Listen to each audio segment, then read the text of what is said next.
Hello. Just making sure I don't have any lag. And I do. Awesome. I hope everyone's doing well. My name is William. Welcome to my so-called life. Hello, butterfly. Awesome. I hope you're doing well. Let me switch over to my phone real quick to process. My dryer's going. I just realized.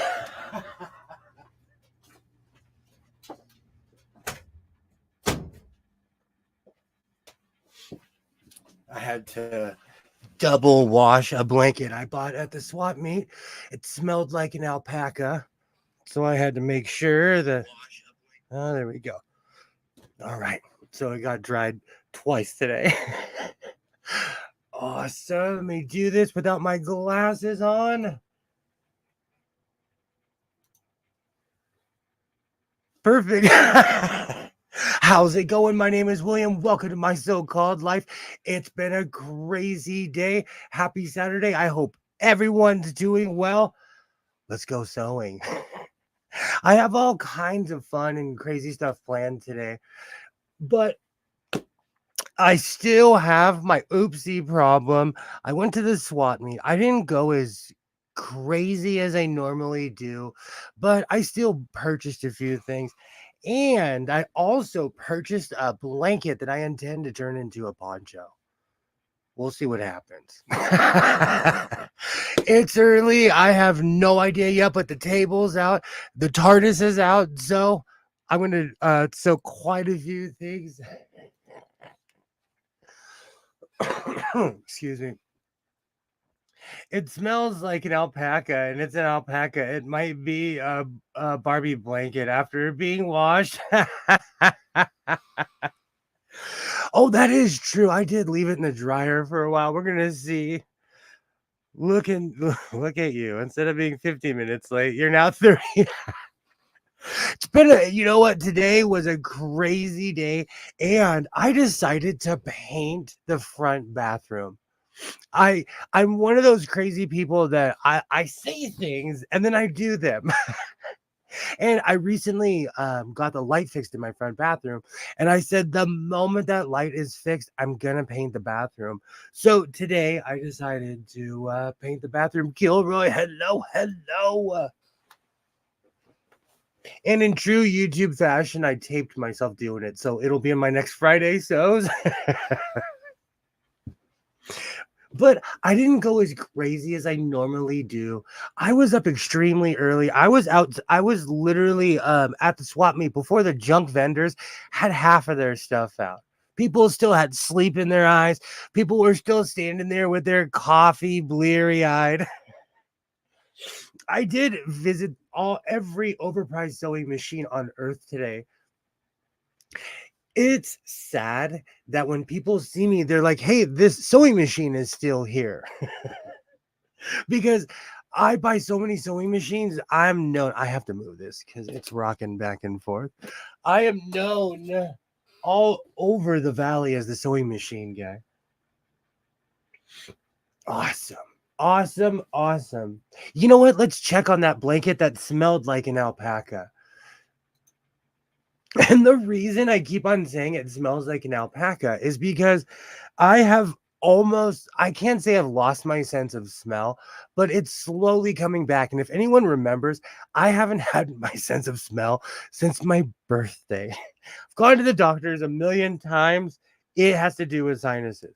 But with that being said, I asked somebody, I was like, what does this blanket smell like? And they were like, are you serious? I said, yeah. And they were like, it smells like an alpaca. Wouldn't be a swap meet if everybody didn't show up half asleep. I always have a good time, but it's the strangest thing, especially when I go early in the morning because they have a DJ and this guy is pumping cumbia. It's the boom, ba, ba, dum, ba, da, at like 8:15 in the morning. And people are walking around. They're like, oh man, this is too early for all of this. It is the funniest thing. I get up and drink a bunch of coffee, so I'm weirdly chipper in the morning. But before we go any further, this program is for entertainment purposes only, and its content is not intended to malign any religion, lack thereof, race, company, individual, or wigs. All opinions expressed by my so called life and program participants are solely their personal views and do not reflect the opinions of every human being on planet Earth. I hope everybody has a great evening. Rah, rah, hello, hello. Great to see you, Skits. Great to see you. Happy Saturday. Yay. Hello, Happy Maker. Great to see you. Great to see you. Yay. Awesome. Don't tell me you covered your notebook with an old grocery bag. I did. Because I'm from a certain era, I cover everything with an old grocery bag. Books that I walk around with, that I drive. I'm literally my son's chauffeur, so I'm driving him around all the time. I bring books with me, and I cover them to protect them. Oh, I am so sorry. I don't want anyone to get lost around here. If you're having a bad day, if I'm not your thing, please consume an Activia or like like to do, eat a Snickers. But we have exits on both sides. That's a izquierda and derecha. I hope everybody has a great evening flying my so-called life airlines. That was just for you, Skits. Now I have the Activia and stuck in my head. Yay. Hello. Hello, Happy Maker. Great to see you. Awesome. Awesome. I've heard of covering books, but notebooks, that's a bit much. I take this with me everywhere. I put this in my toolbox. I'm a bit much. Upcycle everything. Speaking of which, where do we stand on Temu? Because well, not just Temu, on modern fast fashion, because I'm starting to come across, and you know what? I'm not here to blame anything, just in case they offer me a job one day. I'm not here to blame anybody, but I'm starting to find a lot more fast fashion in the dollar piles or in thrift stores where I'm talking about things that are purposely distressed, acid wash jeans. Man, acid washed jeans were really popular in 1991 and 1992. Well, actually, no, yikes, it was probably 1989. But my whole point is it's making a huge comeback. But I'm seeing all of these fast fashion clothes in giant piles being sold for $1, $2, or $3 before I pull out the vest that I bought today. Okay, I'm sorry. I have to put my glasses on. Then again, I hate the whole ass binder. I take everything with my medication inserts, calendar, note, paper. So maybe I can't give you shit. but but could he sew a cover? I could, but that would be really involved. You know what? That's not a bad idea, Skids. I'm like sitting here. Where's my notes? Right in front of my face. All right, all right. Timu can go to the parts of hell the devil doesn't even go. Fast fashion makes me so sad. The whole reason I bring this up is because I'm seeing this. Let's put butterflies comment. I'm seeing these everywhere. And I'm a denim aholic. If I see denim, especially in those piles, I've learned like I come with my gloves and my mask on. And I get in there, it's me and the dueñas going through the piles. But this is purposely distressed. You can tell just by looking at it because this is basically brand new. And I say it time and time again. If you're bored, go and watch the process of how they distress clothes. It's actually really cool. They take $1 million laser and they distress something they're going to sell to you for $5. It's really awesome. May Timu be eaten by the cat and the cat be eaten by the devil. You could sew a notebook cover and patch it up. I like that. I was thinking about making Jankos with my huge thing of denim. And I have to give credit to Waternay because if she's watching, I know she's screaming right now, like, hey, that was my idea. And it was her idea. So credit to Polished and Assembled. But I'm thinking about doing something outside the box with my denim, but I don't know. Oh, that brings me to the stuff I bought today. Temu is Wish.com version of Wish.com. The reason why I'm bringing this up is because I'm seeing this fast fashion stuff everywhere, and it's a bit of a cheaper denim. And it's sad that I'm like sitting in a room, I guess, of the last generation of real denim. You can tell this is a blend just because it's kind of stretchy. And it costs them less money to make this stretchy denim than to actually, provide you with real denim. Which is why I jumped last week when I bought real denim for $3 a yard. I was like, yeah, of course I'll do it. But after I'm done waffling, I'm gonna cut the sleeves off and add this to the fleet. Again, it's the weirdest thing. I have been on a search for a black denim vest. I don't care if it's this, which is kind of gray at this point, but I have been on the search and I have yet to find one. So when I saw this, I jumped at it, but I instantly noticed it was fast fashion. But I'm gonna add a bunch of patches to it. I totally have the patches on my binder if the cover didn't have a plastic core. That's a material I didn't want to put a needle through. It'd probably break or bend. Well, what you do is you get the measurements and then you make the cover around it. Oh, let me put it in my notes because I will go back later and read this. So, a book. I really like that idea. That's a great idea. I do. Well, I need something that's adjustable though because I read all kinds of books, but right now I'm in my Star Trek and Star Wars book era, and they're pretty much all the same size as long as I buy the paperbacks. But the funny thing is, the modern paperbacks come huge, so don't quote me on that. Because I bought the Darth Bane trilogy, and I have the first one, and then I bought the entire trilogy, and the books are huge. Okay. So before I completely go off the rails and forget why I showed up today, it's just so strange to me that I'm starting to see fast fashion everywhere. This vest is probably 6 or 7 years old, and this was fast fashion because it's extremely thin compared to even the Bugle Boy vest I bought, the jacket I purchased like a week or two. You can tell that's real denim. They had spandex book covers there for a while. It was purposely small and stretched over the book. I remember that. And that weird there was this weird plastic cover, but all the schools and colleges I went to banned it because it would stick to the cover of the book. So I'm gonna let the cat out of the bag.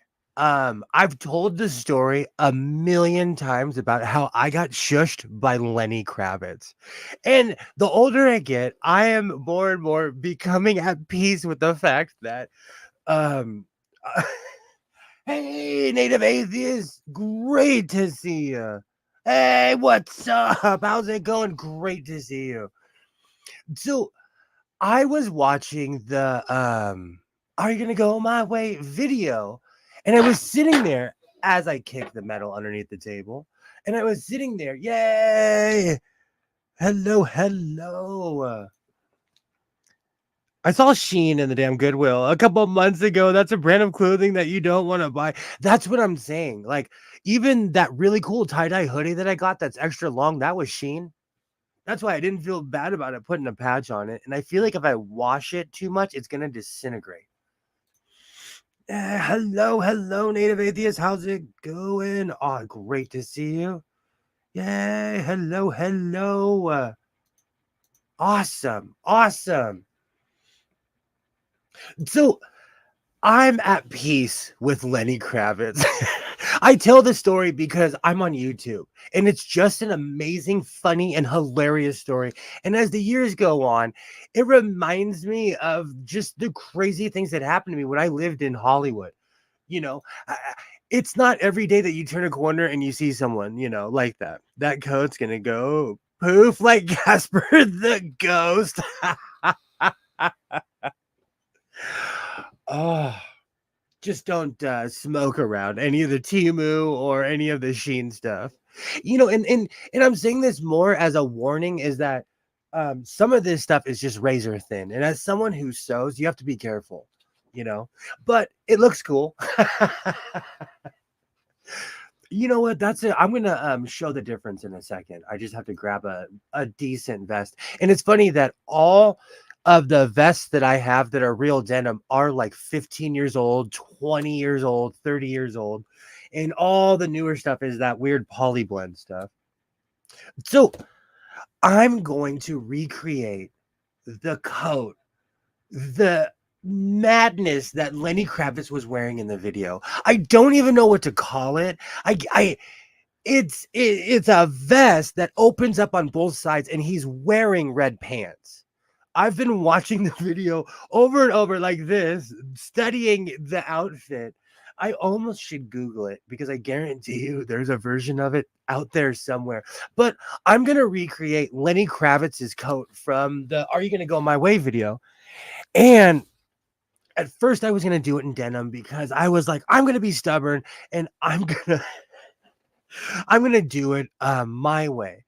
But I went to the swap meet early this morning. I went and hung out with my people. And can I say really quickly, after I don't know how many years, I've been actually subscribed to Scientific American. Excuse me, but I never thought I would actually use their bag. I use my Scientific American bag every weekend. So shout out to Scientific American. Like Kilroy says, nothing good comes from a black bag. This, this is 7 yards, probably 8 because the woman at this particular place, she loves me. When I turn the corner, they're like, hey, guy who always buys a bunch of fabric. They absolutely love me. So she probably, it is. Thank you. Thank you. It was a gift bag. I kind of laughed because Scientific American kept on telling me, well, we're going to send you a gift. We're going to send you a gift for years. Years. I'm not kidding you. Every Christmas, they're like, we're going to send you a gift. And they never did. And one year, my Scientific American bag showed up. And I've been subscribed off and on since 1996, 1997. Awesome. That looks like a sturdy tote bag too. Most of the time, those freebies are cheap and janky. That is so true. No, this thing, I've really tested it too. I've really tested this thing too. I purchased 7 yards. So Lenny's coat, vest, amazing thing he was wearing, whatever it was going on, is gonna happen. I'm gonna start on it this week, but I'm really gonna plan it out. I'm almost gonna make blocks because it looks like it's one giant, like it's a vest in the front. So obviously that's 2 different pieces, but the back looks like one continuous piece. But I have to do more research before I'm gonna jump into it with my usual moxie, but I'm gonna study up a little bit before I make Lenny's coat because I'm excited. This is something that I've wanted to make for a while, and I'm excited. Okay, what kind of fabric is that? It looks like a sturdy fabric. You so this is more of a polyester. It's synthetic, but this stuff um this stuff is no joke. It's everywhere. It's probably at the thrift store by your house. every fabric store I've ever seen, but, I get insane deals with this, so I always buy this stuff. It's really sturdy, though. Like, this stuff is no joke, so I'm excited. It looks like a pool table felt, but red. I'm actually going for that because his was more velvet, and I looked and I asked the lady because I saw red velvet, and I was like, "How much?" And she was like, "Do you really wanna know?" I was like, "Yeah," and she's like, $11 a yard. I was like, "I'll take I'll take 7 yards of that other stuff that I was just looking at." I try to stay practical because they have this Italian wool there, and I'm scared to ask the price. Because I'm the kind of person that's like, just give me 10 yards and I'll figure it out." All right. Oh, and also, I'm thinking about making another Klingon flag, so I need as much red material as I can. And as you can see, it really doesn't take up that much red material, but I'm thinking about making a few more flags because the ones underneath here, this particular flag is going in the right direction. The other two, one, they're just going in the wrong direction, but they still look amazing. Awesome. When it comes to Italian wool, if you have to ask, you can't afford it. I don't want to know. That's the thing because part of me was like, is it fake? It has to be fake if it's here. And then I overheard a conversation and it's not fake. Because this other woman was like, she's like, how they were having this conversation in Spanish, and she was saying, how is Italian wool randomly at this swap meet? And she said it out loud because she was just as amazed as I was. It looks exactly the same color as your flag. I have a feeling it's probably the same material. And it really pops on camera. That's the one thing I was looking for because even the red velvet, it looks kind of dull because I have kind of a rose velvet from like many trips ago to Modella Man. And it's a brand new fabric, but it almost looks faded. And I saw it come off the roll. It was new-ish, but it's the strangest thing with, that velvet material. It's kinda hit or miss, even with real or fake velvet. I'm also thinking about making a hoodie out of my drape material. Let's see if the blanket is dry. Because 'Cause I'm gonna make a hood right now. If it is, that's one project that we can do right here, right now. I am so stoked. I'm gonna start on that project probably after this live stream. I'm gonna make my own patterns because I have to measure exactly how because I have to measure from my neck down all the way down my torso and then all the way down my leg because it looks like one continuous piece, but I could be wrong. So we're gonna find out. All right, let's see if that blanket is dry. Let's see if the blanket shrunk. We're gonna find out. Oh,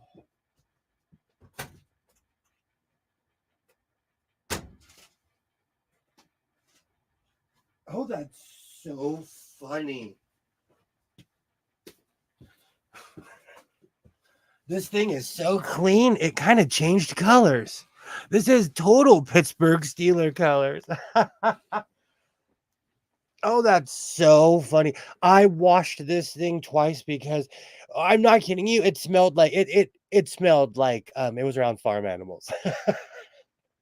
Now it smells like Tide and like it's been through the washer twice. And I put a ridiculous amount of dryer sheets in there too. So I'm gonna measure. I'm gonna do some pirate measuring. I'm gonna cut this thing directly in the middle. I'm gonna cut a head hole in it while I'm sitting here, and then I'm gonna make a hood. I'm gonna make a hood, and we're gonna make a poncho. And you know what? This is total redemption for the one that I made 2 years ago, and shout out to Butterfly on my wall for telling me how amazing it was, and it was janky.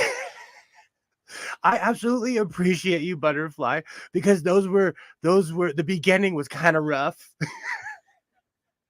The fleet was just taking off a couple years ago. We were learning how to fly. So, I'm gonna do a redemption for, now the Steelers polka is playing in my head, damn you. I'm gonna do a redemption for the poncho I made a couple years ago. And you know, it still looks nice, but when I looked at it, like I really was I skipped a bunch of steps because I wanted to make a YouTube video. So I skipped quite a few steps. All right. You know what's really funny? Talking about a sturdy bag, I bought a Cherokee bag, and there was another bag that I got from a politician. Her name's Kathleen Berger, and this is not even an endorsement. She just gave me a really sturdy bag, and I use it at the swap meet. And I always laugh because people look at my bag, and I'm like, oh, I hope she's not a terrible person. Oh, all right. I'm gonna clear this a little bit. So I painted my bathroom today. Well, I painted the front bathroom. I painted young Mr. Sewing's bathroom. It looks amazing in there. And it's funny how a fresh coat of paint will remind you how like junky everything else around it looks. So now I have to stain the mirror, and I am going to scrub the tiles tomorrow. But it's a brand new bathroom. All right. And it was, this time of year, I'm going to do massive spring cleaning. And I started in this room and I'm just spreading out into the house. I painted the bathroom just kind of as a reminder to myself to like do spring cleaning. My closet is next. And I'm coming with a warning and an apology. I'm going to do another closet cleaning live stream and video. I'm warning everybody we're going to have the split screen with me with me in the closet. But for some reason my internet has been so terrible. It does like no matter what computer I bring in there, it won't get reception. It's the strangest thing. Almost every room in this house has a booster in it, and I have no idea why it will not get a signal anymore in that room. But I'll figure that mystery out another day. Today I am going. All right. Let me look at that really quickly. Awesome. Okay. So I have a ton of leftover. I have a ton of black material from the roll after roll that I purchased from Mr. Modelo, trying to get the that particular polyester blend of whatever I purchased. I just need to take a swash next time I go instead of messing around. All right. Oh, oh, I have to. Sorry, I need to keep a phone here. Oh, good. I will do my closet at the same time. It's the only room left that I really have to tackle. I have a hall closet that I have this really bad habit of just shoving things in there and closing it. In theory, it's supposed to be a coat closet. As you walk in the house, it's an amazing idea. I have it with stuff in there from rafter to rafter, so I'm gonna have to do something about that. Try removing a booster or two. Sometimes having too many signals can basically make them jam each other. Well, I have the Arrow system. So basically, it's sold as you're supposed to have a bunch. Well, not a bunch. You're supposed to have them spread out so it creates a network. And the funny thing is, this room is between two boosters. And so it's the strangest thing that it doesn't get a signal anymore. And I slowly watch the signal fade out of that. And there's a booster in my room, and then there's the giant walk-in closet, and then there's a booster in young Mr. Sewing's room, and It's the strangest thing how I can't get a signal in there. Oh, right. I'm trying to do this without knocking my mouse off the table here. Let me do this real quick. Okay. This is definitely a redemption. So let me make sure this is folded in the middle. Yeah, that's perfect. That's perfect size to wear.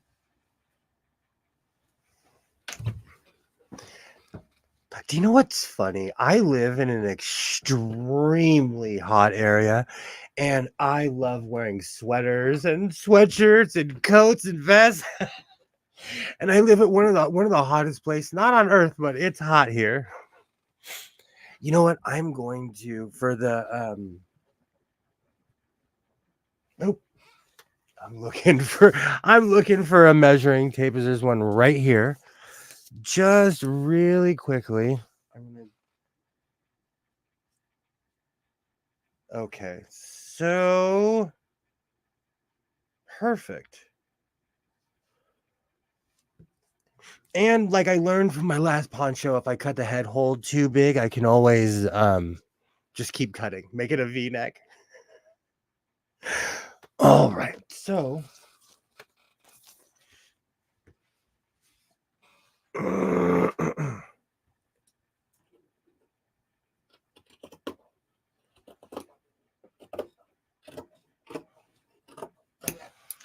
all right. So I know I have an 8 head, but we're going to see if this fits or not.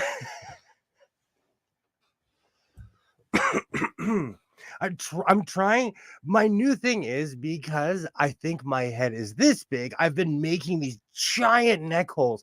And so lately I've been cutting in closer and trying to see if I could make more sense of it where it's more measuring and less emotion. Perfect. Perfect. First try. Perfect. Oh, that's perfect. Oh. I can hear the good and the bad and the ugly. Wah, wah, wah.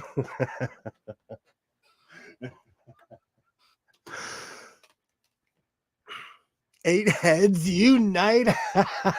I can admit it. I can admit it. I have a large noggin.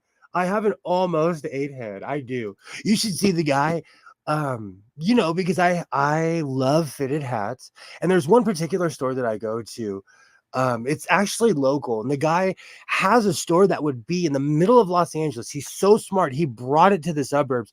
He has made so much money over the years, but I buy most of my hats there because he has quality hats that are not bootleg. And you should see his face when I'm like, just go to the back, get the almost eights. He's like, oh, it's the big head guy. Oh, well, I'm not a head, but my hair adds bulk to. Hey, Mo, how's it going? I can't wear ball caps. In where I live, they sell hats that are almost size 9. Because I jokingly told the guy, "Oh, I'm an 8 head," and he pulled out an 8, and I'm like, "Is that real?" And he's like, "I have even bigger." So you never know. You could there is a ginormous hat out there. I'm not kidding you. Um, every single one of my fitted hats, I went through a phase of what size is this? What size is this? They're huge. Hey Mo, awesome, awesome. Great to see you. Great to see you. I hope everything's going well. Yeah, hello, hello. All right, so this is perfect, but I'm gonna add a hood to this. Oh, that hat is hot. See, I get extra shiny under that hat. But I'm gonna add a hood to this. Even though that was a perfect cut. That almost never happens on the first swing. I purchased this for $1 at the swap meet today. And the second I bought it, I knew what I was going to do with it. And I knew, unlike the stinky fabric, that this could be washed and there was a redemption. Hey, hi to people who said hi to me. Thanks. Oh, Mo, you're awesome. You're always welcome here in the House of Sewing. Great to see you. Great to see you. Awesome. Awesome. So, now I have to find what material I'm going to use for the hood on this. Because I said I was going to add a hood on this, and I'm determined to add a hood on this. But before we get there, before I forget, let me take this off because this is steamy. Oof. And I'm already well layered. So, like the thumbnail said, I am not going to disappoint. I know I have a problem with Walmart oopsies, okay? I buy oopsies. I found this hidden underneath a bunch of fabric, and I remember buying it, but it was like 6 or 7 months ago. So I know I have an oopsie problem, and they just keep growing. I know, but there's a point to this madness. Is that first I'm gonna make a shirt out of this oopsie as I add more. Oh, where's my mouse? I might have buried my mouse. Oops. I've buried my mouse. Sorry. Awesome. Okay, so I have quite a few Walmart oopsies. It's no secret. Recently, I purchased 2 more. Okay, and then today I found this. It's an oopsie. It says 2 yards. I don't know. Oh no, the oopsies of shame. I am all about bringing things to light here in the House of Sewing. So if it's Saturday Night Shame, that's okay too. But when I grabbed this, because I'm obsessed with the Cab Calloway yellow. I love the look. I still have a bunch left over from the yellow coat. I still have all the yellow stuff from the yellow thread from the serger. But when I grabbed this, I was shocked. This is canvas or almost like a jean material. So I'm actually really excited to work with this. I don't know. I might incorporate this with my jeans. With my with the denim that I recently purchased. I don't know. But yeah, I am when it's minding its own business over there, it doesn't look like a lot. But sitting on the table and I purchased lining, but that's because I need lining for Lenny's coat or whatever it is. Oopsies Anonymous. Hello, my name is William, and I'm an addict, and I am addicted. I am addicted to Walmart oopsies. I have good coffee. There's no bad coffee here. I have good coffee. Oh, I should add this. Wow. I already have. Whoa, I should add this to the. Oh, that would look awesome. You're making me feel better for my Joanne Oopsies purchase. Do you know what the funny thing is, Happy Maker? Like, I didn't realize how much it was until I sat it all here, and I'm like, oopsie, oops. But like I said, this is for Lenny's coat. So all of this has a purpose. I'm going to copy Lenny Kravitz's coat. I'm actually really excited about it. I have the lining. I have all the material. I know his was all red. I'm going to change mine up a little bit. It's going to look great. I'm in my tie-dye era. I apologize to everybody in advance. Oh, but I was really stoked when I found this material. It's almost like this is jean material. So I think should I make a yellow vest? A yellow and denim vest. Patent pending.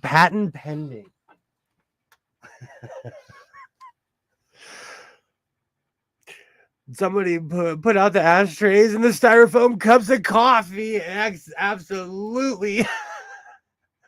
Saturday and Monday are days off, and those are the nights you go live. So when I'm lonely like this, it's therapeutic. I'm here for you. I am here for you, Mo. I totally understand. Joanne's oopsies are great. Oh, whoops.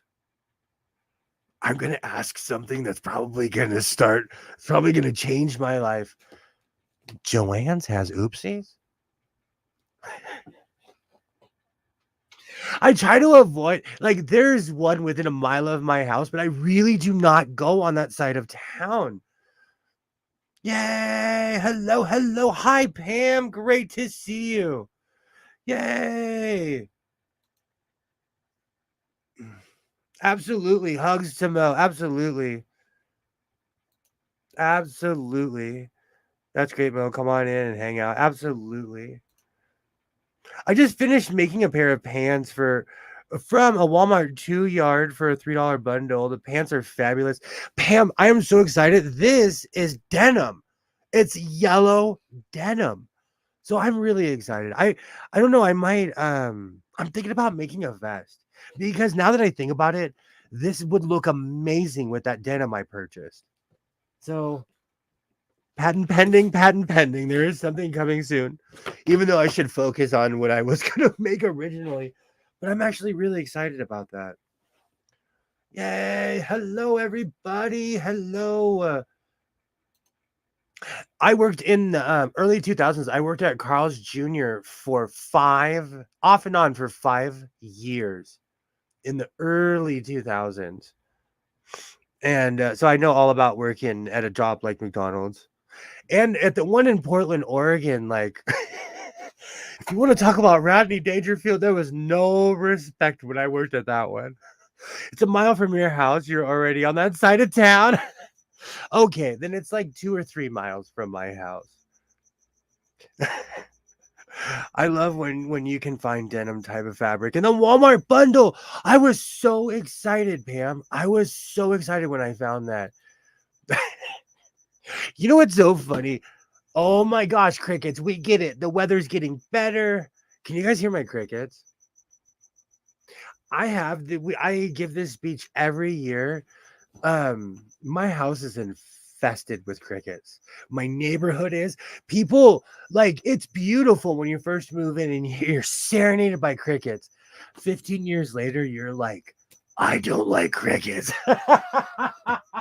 People always say they're good luck. I think they're yelling. Right now, the crickets are yelling. Awesome. In the 70s, I had a pair of yellow ditto pants. Oh, I'm maintenance. I did that too. I did that as well. Oh, all right. Man, give it a rest already, crickets. We can hear you. We can hear you. I have some yellow denim. I'm gonna make some Pamerals. You know, it's so funny you would say that. I was thinking about making a vest or something that I can wear all the time. Because speaking of fast fashion, like I was earlier, all the time at thrift stores, I see certain types of vests, but I don't want to buy them because they're poorly made. And as somebody who just bought a vest and is about to cut the sleeves off, I'm what I do with certain vests, I cut it down to my size. Like I have a particular way I wear vests, so let's find that. Or should I actually I should finish what I started and I should make the hood on that poncho, like I said. I'm just excited and pumped full of espresso this evening, so please excuse the mess. But Saturdays are awesome because that's the one day I have to myself. So I get up early and I go shopping. I get all the stuff that I need for the week. So I have a few projects in mind, more than a few projects in mind. As those crickets are screaming.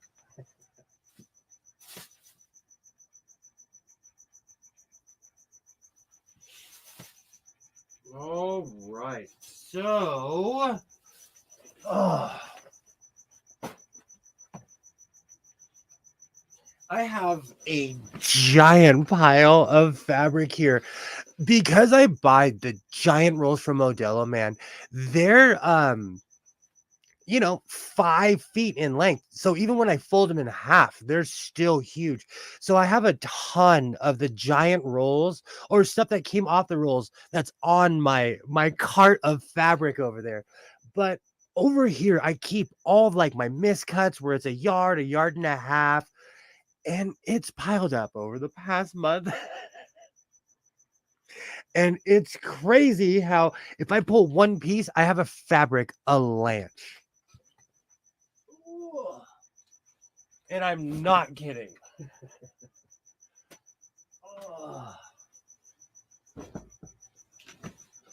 Hello, my name is William, and I have a fabric addiction.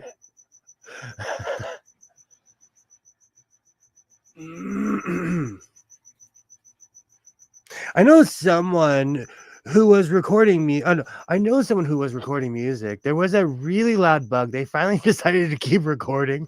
The bug was in perfect timing and stayed in part of the song.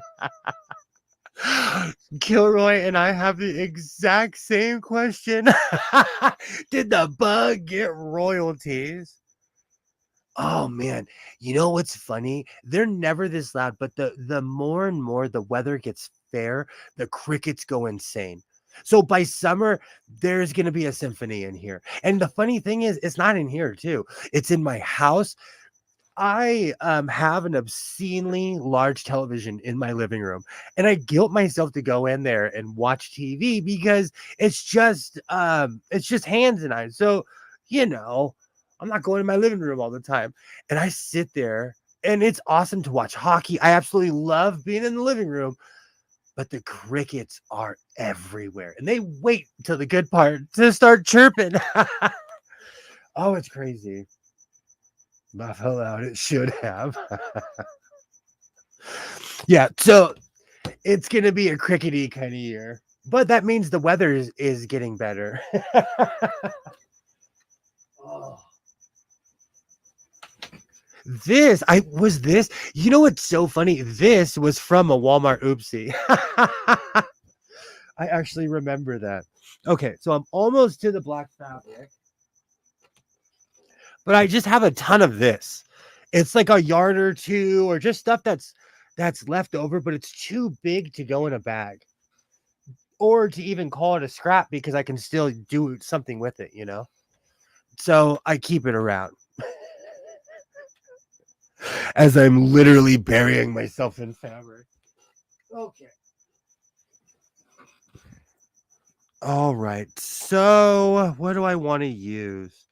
I really like this material, but this poncho, you know what? I'm going to use this. I think I have more than enough for a hood, but just to be safe, I will keep all of this out. Man, that cricket is going into overtime. Oh.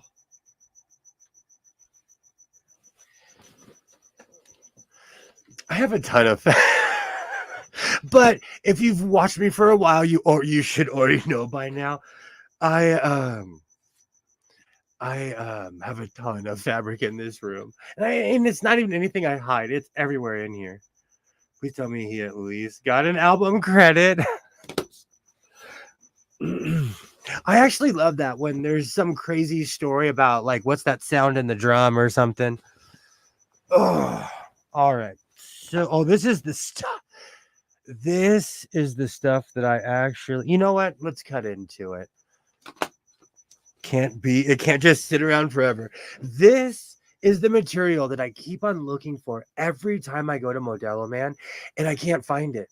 This is the sturdiest, thickest material that I have ever come across, and it can be washed over and over and it doesn't fade. I made a beautiful jacket out of it, and it's actually something I wear all the time. But every time I go, I buy something different, and I'm trying to duplicate this, and I always buy something different. Oh, cricket.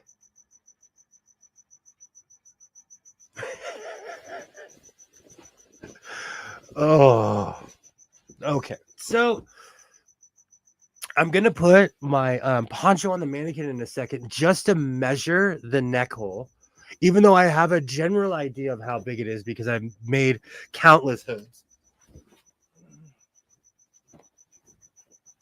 But it's always better to measure. All right.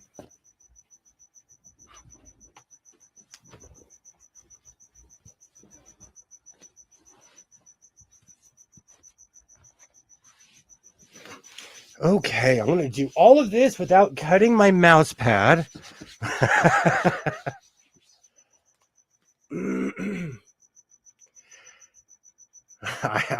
I'll have to ask. Is it an athletic wear fabric? You know, I'm gonna have to ask because Mr. Modelo has everything everywhere. It's the strangest thing to see a giant roll of sequins next to the cheapest material you could ever think of. Whenever I go to this particular fabric shop, you know, you've seen in my shorts, it's just rolls and rolls and rolls. And the funny thing is, he will unearth anything I ask him to because he is the real life Popeye. If you are 5'5" and you can go like this with 300-pound rolls, you get the title of the real life Popeye. But I'm definitely gonna have to figure out what material this is because I want to buy a whole roll of this stuff. I loved working with it. It made it made my coat perfect. It people ask me all the time, "Where did you get that? Where did you get that?" I love when people ask me that. And I can't find the fabric. And it's frustrating because I'm literally in the store. Like I'm standing in the store where I purchased it and I'm like, "How can I not find this?" It's easier for short people to build muscle. No, no, that's real. I know quite a few. A friend of mine, I almost said his name. He's a bodybuilder. He's been in all kinds of competitions, and he's 5'5". They used to in high school. I have really long arms, and so it would take me longer to build muscle because somebody with shorter arms goes like this, and they get huge. So you're right. It is easier for short people to build muscle. Modelo Man is throwing at 5. If he is 5'5", because those rolls are like there's no way he's under 5 feet tall. My whole point is he laughed at me. I was like, help me out. He walked up and literally picked up an entire roll and was like, grab the one underneath. Oh, right. So I'm gonna make this hood, but I have to. Oh my gosh, cricket! Yeah. You know what though? This is proof that my house is infested with crickets. And it's like I said, it's not just here. They're in the bathroom, they're in the walls, they're everywhere. Hey, Rashawn, how's it going? How's it going? Great to see you. Great to see you. Had a good old time the other day. Everybody should go check out Critically Drinking. Had a good old time. Awesome. I'm 6'4", and a 35-pound sack of bottled waters is heavy as hell to me. it's I don't know if I'm gonna age myself, but there was a bodybuilder called Pocket Hercules in the Olympics. I can't remember what country he was from, but people were shocked how a man so tiny could like set records for like deadlift or something. Had to have been, was it the 92 or 96 Olympics? But anyways, he's definitely one of those people. He reminds me of that guy in a way. Yay, hello. Awesome. All right. So I'm going to try this poncho on one more time. This is a redemption from the poncho I made 2 years ago. This is a definite redemption. And see, that's the beautiful thing about progress. I kind of didn't know what I was doing. I was apprehensive and I made a mess of something and where I should have just cut the neck and moved on. But I added all this stuff and I was sewing and it was a mess. But here it is 2 years later. I have much more of an idea of what I'm doing. So I'm excited. I am excited. But this does look good with the hat though. But I said I was going to add a hood with this and I'm going to. And if anyone has watched any Clint Eastwood movies, if you ever hear the name Bass Reeves was a human being who actually lived in Oklahoma. He was a black sheriff. And so a lot of the stories from the Clint Eastwood movies are actually things that happened to Bass Reeves. I did not watch the show on Paramount Plus, but there's a show out on Paramount Plus about the life of Bass Reeves. I've read a bunch of books. I've actually been to the Bass Reeves Museum in Oklahoma. That's why I even put the name Bass Reeves in the poncho with hood. Yeah, I'm about to add a hood. I'm in my hood era, and a while ago, like I was saying, I made a really janky poncho. And shout out to everybody almost 3 years ago that told me it was awesome. So it feels good. I bought this at the swap meet this morning. It stunk. I washed it twice. I put I put so many dryer sheets in the dryer. I felt like I was in high school again, trying to hide a smell. Oh, good times. Good times. All right, so I'm gonna add this on my assistant behind me. Oh, I haven't even got to the fast fashion denim jacket or vest yet.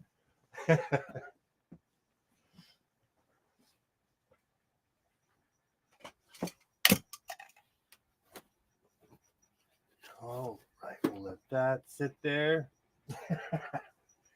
Beautiful.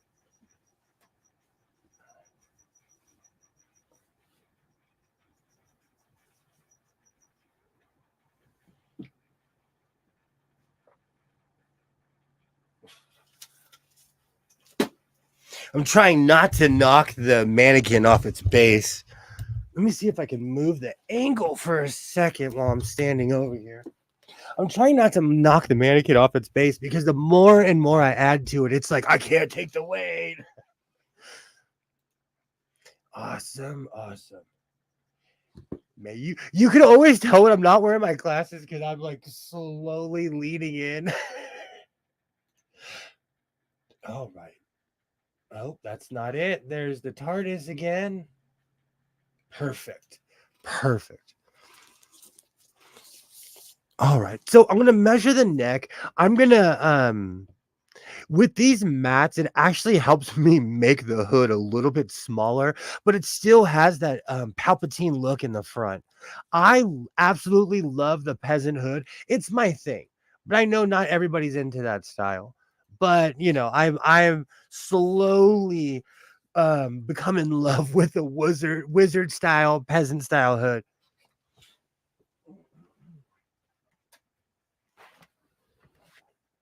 So I'm speaking into my phone. That is such a human response. So, like I asked earlier, how do we feel about fast fashion again? It's the strangest thing to me that I see it just in piles and piles at the swap meet. Back in the day, you really wouldn't see denim jackets, you really wouldn't see things like that, and it's everywhere. It is absolutely everywhere. The market is so flooded with this stuff that it is literally piling up. And I'm here to buy it all. A long time ago, somebody who was an absolute and utter troll told me, you'll eventually one day you're going to run out of denim. It is not this day.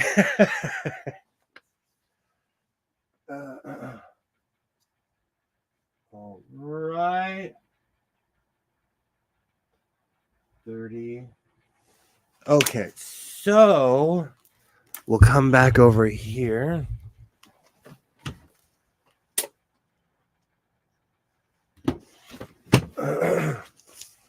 Oh, this is going to look beautiful with the hood.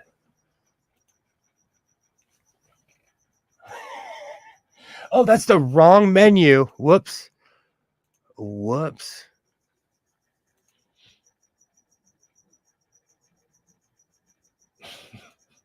I can't even see. StreamYard's is yelling at me for something. They like you hit the wrong button. I can't even see what they were trying to tell me. There we go.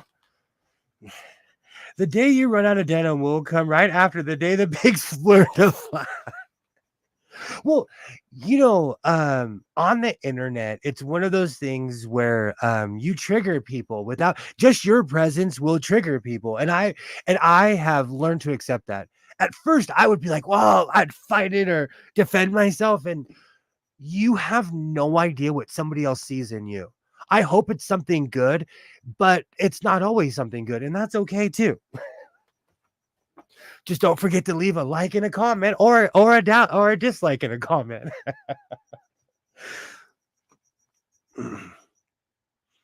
Oh, are you taking a break, Cricket? Oh no, you're not. Oh, the funny thing is, eventually I will completely stop listening to the crickets, but it's early in the year, so I can hear them. All right, let me make sure there's enough material under here so that I can make my hood. All right. I gotta make sure I'm all on one mat. That's perfect. This really helps me make a smaller kind of. But like I said, I have an 8 head and I'm doing this without a cutter. Oh, I completely forgot because I need my notes. On Friday, I got pulled over. I got pulled over on Friday. Ah.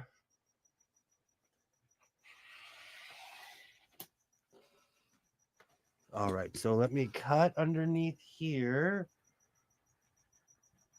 Oh, I hope I have enough.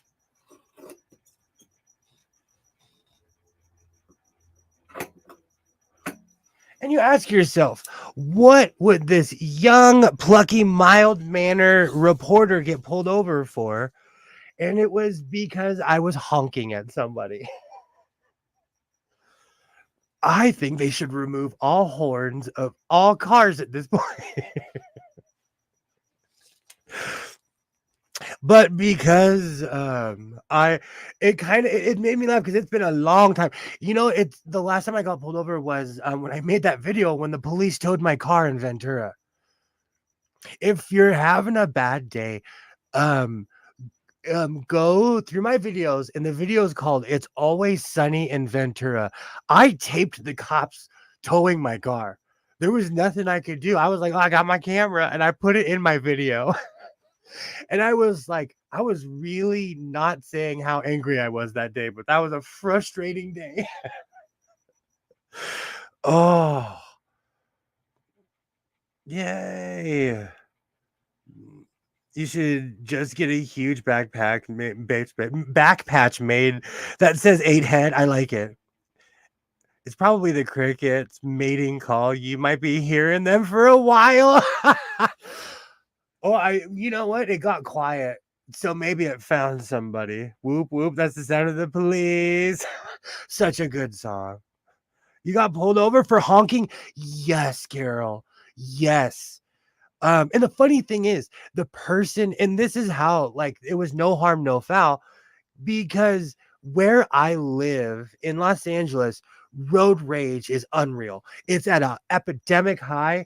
It's people are out there losing their brains. And so it's no secret that the cops are everywhere as far as on the road. They're not like, this isn't like New York. They're not walking around. But long story short, I honked, and then the person, they brake checked me. They were in the middle of a yellow, and then they made a right where I was going.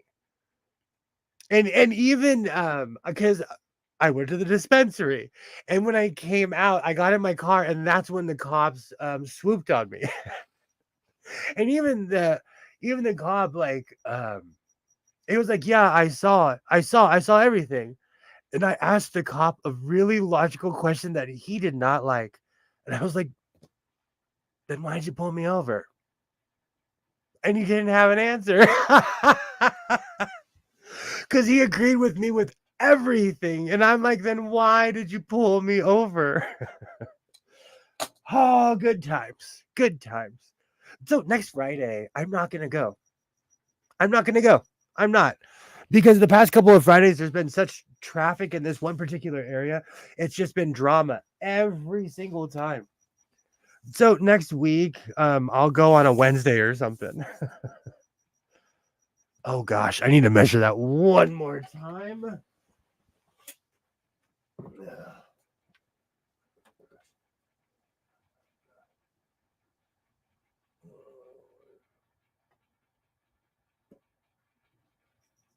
Go 32, 15. Okay, this is gonna be a huge neck. You know what? We'll go. If it was, oh, I don't like precise measurements, so we'll go an inch over. It's not an exact science here in the house of sewing, but there is some measuring. All right. No, no, just make everybody get one of those old timey horns. Do you know what's so funny? I had a train horn on my truck, and that train horn got me in so much trouble. It's not even funny. No, I did not get a ticket. I did not get a ticket. The cop, he agreed with me and basically was like, all right, stop honking at people. But it's like this person was driving like a maniac. Maybe, just maybe, you should pull over the person that you saw driving like a maniac. Uh, just a suggestion. Oh, right.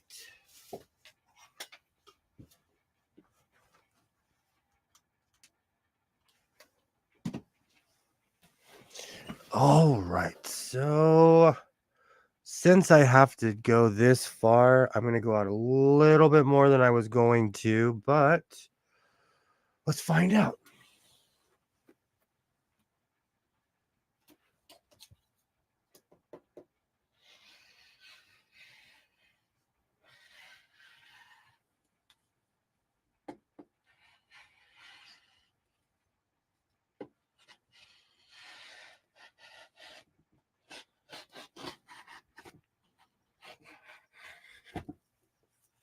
Oof. That was a hard cut on that one. Oh, this is such good material to work with. Wow. I need to find out what this exact material is. I'm just going to buy a bunch of it. Okay. Perfect. All right. So now I'm going to start shaping the hood. People that drive stupid should be stopped before people get hurt. And that is what drives me crazy. Like, I don't know where I don't know the laws where anyone else lives. And I'm not here to harp on anybody, but where I live, people are all up on their cell phones while they're driving, and in my state it's illegal. I'm not here, I'm not gonna tell on anybody. I'm not here to even judge people, but it's annoying when you're driving and you see someone literally literally all up in their phone texting, like looking down. It is the craziest thing to me. And because some of the vehicles I drive are a little bit higher up, I'm looking at people and I'm like, are you seriously on Twitter and on the highway on Twitter? Oh, I agree with you, Butterfly, 100%. The problem is that stupids are also hard ones to catch. It's the worst. Yeah, but when it's at such a when it's so many people, you know what? And I'm not even like, I don't even know what to do anymore. There's so many people on the road on their cell phones. It's crazy. Driving in Portland and Austin is the worst. Oh, and Dallas. So Butterfly, is it legal to drive with your cell phone in the car? Because I traveled across the country and it was weird to me how in different states, like there's different laws in every single state. Especially like on a bike. I think most states now you have to wear a helmet, but forever, Nevada, you didn't need a helmet. People on state line, they would literally go to the gas station, at least on the California side, and they would take their helmets off. It's a famous spot. But I looked it up recently, and you have to wear a helmet in the state of Nevada if you're on a motorcycle now. All right. You can't even touch your phone while driving in PA. See, that's what I'm saying. Do you hear that? See, we have helicopters everywhere here too. Everywhere. Nope, it's hands-free only. See, I've always wondered about that. The laws have changed everywhere because, like I said, in Nevada, Nevada used to be cowboy country, and they changed a lot of their laws. Says somebody who crashed in Nevada. I'm probably one of the reasons they have that law. All right. Perfect. Oh, things go so much better when you have an actual cutting mat.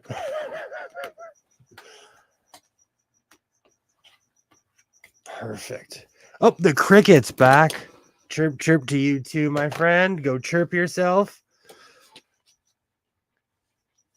All right. This hood is a little bit smaller, but again, it's Gandalf size in the same sense. Maybe somebody put an APB for a guy with suspicious, crinkly black bags. I guilty as charged. You know what? I'm just gonna run this through the serger. I'm not even gonna be dramatic about it. I'm gonna run it through the serger as it is. Should we go no pins? Should we go no pins?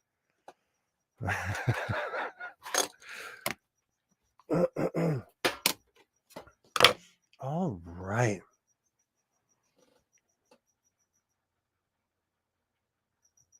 You can't even touch. It's my new pet peeve, and I think also because I'm sitting so much higher up on the road, I can see everybody. Because when I'm driving the Flex or the Rav4, man, I'm down here. I'm on the floor. But when I'm putting around in my truck, I can see everybody. So it's crazy. No pins, no pins. Do you know, Gilroy? Every time I get a black crinkly bag, it makes me think of that one night where you were like, nothing good comes from a black crinkly bag. Isn't that true though? Back in the day when you see people walking out the liquor store with a black crinkly bag, you're like, I know what you're doing.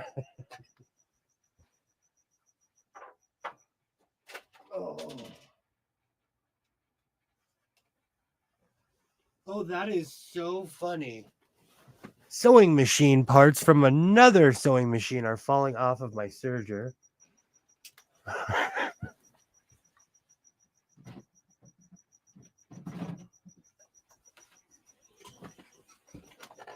All right. So what angle should I go from? All right, perfect.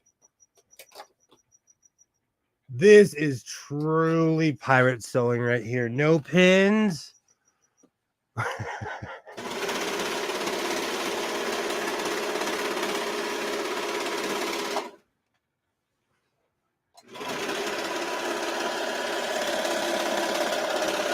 Oh man, I have to find out what kind of material this is.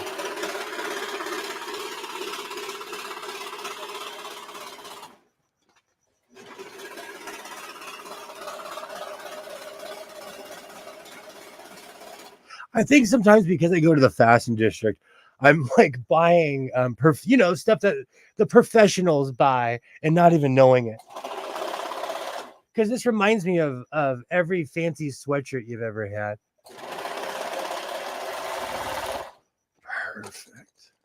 Perfect. Black quickly bags almost made Hitler win the war. Does anyone know about collar counterbalance? Oh, collar counterbalance on the featherweight. Oh, I wish Alibaba was. I know Alibaba would know. Maybe if we say Alibaba enough, Alibaba will show up. Oh All right. So while I'm here, I'm going to search every edge of this so there's no fraying in the future. Perfect.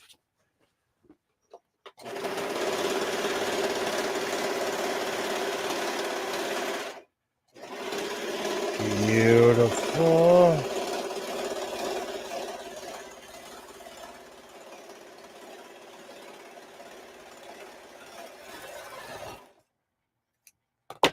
I really wonder what sewing machine they had on here because this table jumps.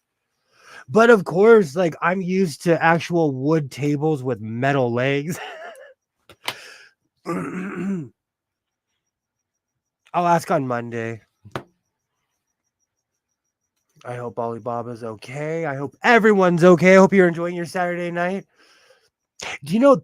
I need to write that down. We're going to have a new segment called What's in the Black Crinkly Bag.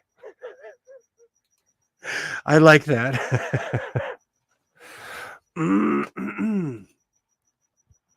All right. So,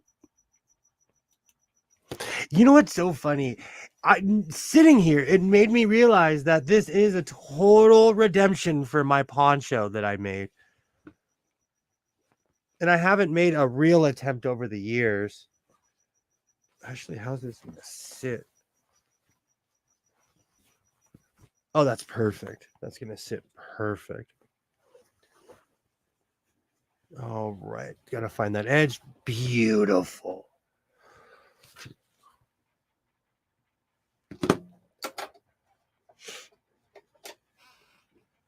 Let me look at my notes. Let's see. I forgot that I got pulled over because there was so much, and it was early in the morning too. They're just not playing. Like where I live, road rage is at an all-time high. There's an epidemic of people just making terrible decisions, and so they're all over the place.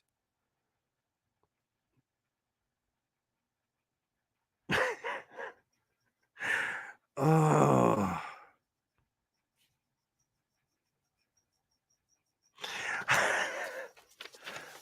I drove the RAV4 today, and that car was beeping at me so much. I came back and got my other car. Modern technology and I are like 50-50. There are certain things where I'm like, wow, I live in the future. And there's other things that are like, why did they make this? And why is my car beeping at me?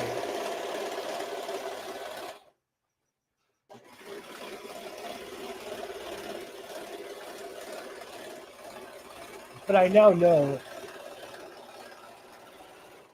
why the car's beeping, and it makes it even more annoying. If you forgot, if you got pulled over, you might want to cut back on the wacky tobacco.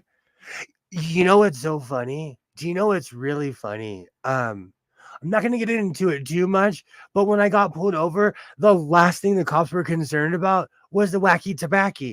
And the one thing that got me the most, hey, was that the one thing that got me the most is that they didn't care about that. So California is a wild place. Sorry you got the inferior singer Jeannie Waternay. I've just put my featherweight shop manual in a safe place, but I can check the vintage adjuster's manual when I get back with my sandwich. Hello, polished and assembled. Hello. I hope you're doing well. I hope everything's going well. Great to see you. That was a reminder for me to put my glasses on.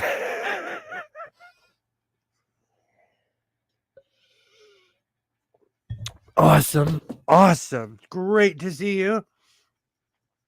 I swear all Water eats is sandwiches.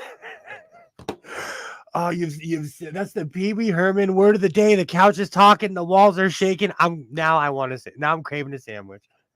Last week it was Denny's because the one by my house, they're not it's so weird for a Denny's to not be 24 hours, but if you call in, they'll make you food in the middle of the night, but you can't sit there. It's the strangest thing. Yay! Hello, hello. Awesome. Oh, now I'm craving a sandwich. Man, the crickets are working overtime. I think Butterfly was right. It's mating season in cricket land. The weather was almost perfect today. And so when it becomes fair weather, the crickets they come out in droves.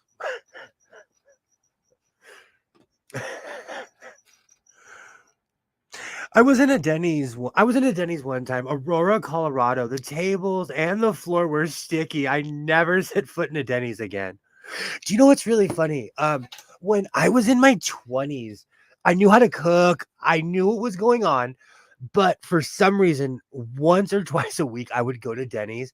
In the LA area, they are quality.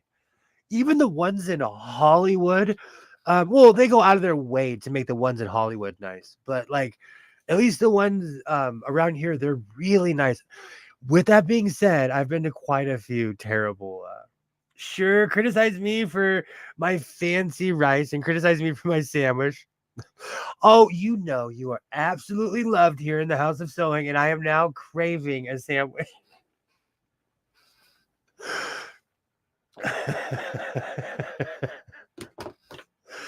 Oh, we're pirates. We just you're we're pirates. All right. So I'm gonna attach this hood.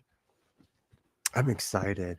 I am totally excited. This is an absolute redemption from my original poncho that I made years ago. I might go and check that video a little bit later because it was bad, and I'm not above shaming myself. All right. Do you know what's so funny? When I washed this, it dawned on me that it's Pittsburgh Steeler colors, which makes sense. They have one of the largest fan bases in America next to the Dallas Cowboys. The Raiders have a pretty big fan base, but every state I've ever been to, somebody's a Pittsburgh Steeler fan. My brother, who grew up in Southern California, he was alive during the 70s, the early 70s. And so he's a Pittsburgh Steeler fan. He's just an absolute Terry Bradshaw fan. And he's from Southern California. And I need to put my glasses on. Perfect. I guessed on that one. Perfect. They are Steelers bars. There are Steelers bars in Iran and Saudi Arabia. Easily the biggest fan base on the planet. It was so sad when the San Diego Chargers, I think it was either 2 seasons before they came to Los Angeles or like the last season when the Pittsburgh Steelers played the San Diego Chargers. It was so sad. There were no Charger fans in the stands. Even Mike Tomlin, the coach, was like, this is a home game in San Diego. He was tripped out that the entire stadium was black and gold. That's actually a really funny thing to watch because, they're not in Pittsburgh. It's in sunny San Diego. It's a balmy evening, and they're just like, this is Steelers country, even though they're in the middle of California. Well, at the very bottom of California. All right. Let me move my mic.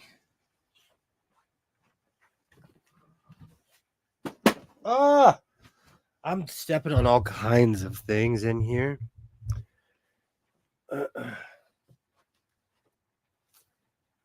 Yay. That's crazy. There's Steelers bars in Saudi Arabia, and that has to be the biggest fan base. I did not know that.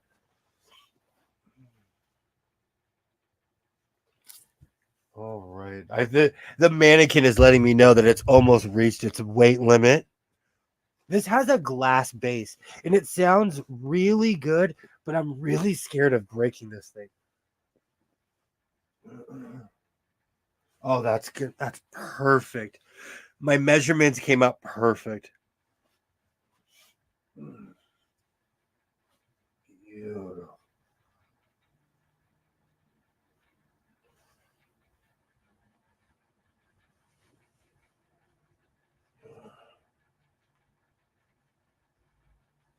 I really need to find out what kind of fabric this is.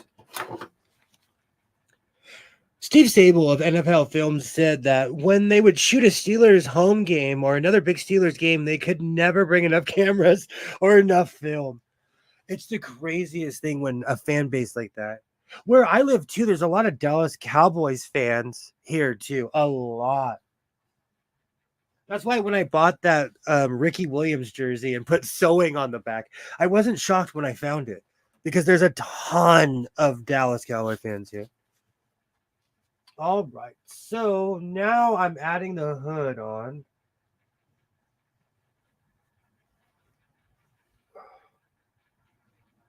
And the funny thing is, all those people are probably moving to Dallas now. Okay.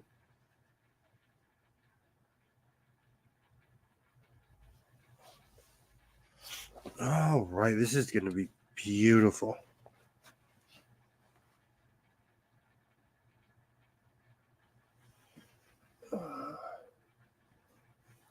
So, needless to say, after being pulled over yesterday, I didn't honk at anybody and I drove at an incredibly patient pace.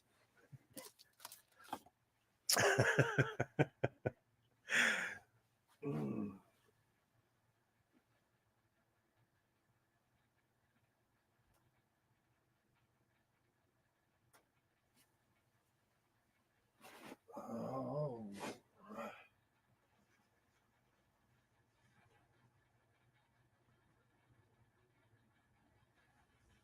Perfect. This is going to be beautiful. Okay.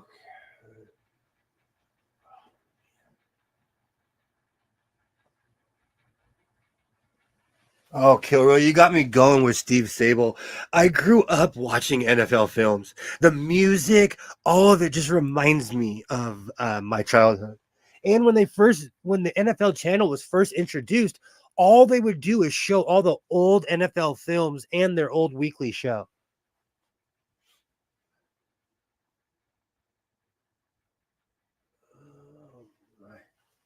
Yeah, this is definitely Pittsburgh Steelers colors.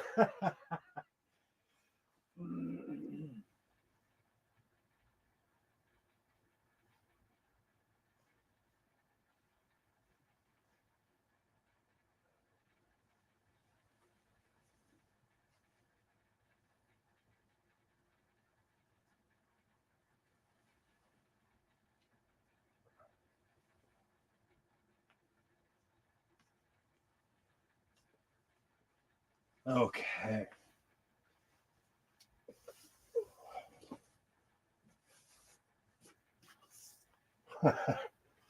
So the poncho proved to be too heavy. All right. All right, so I'm going to grab my sewing machine. My dad always had either NFL Films MASH or the military channel on. Oh. MASH totally reminds me of my childhood. When that song came on, it was time to go to bed. Good times. Good times. All right.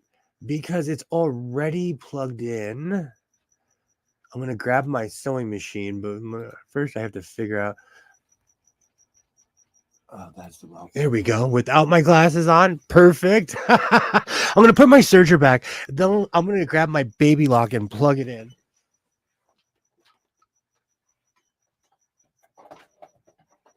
Oh. As the crickets are serenading everybody this evening.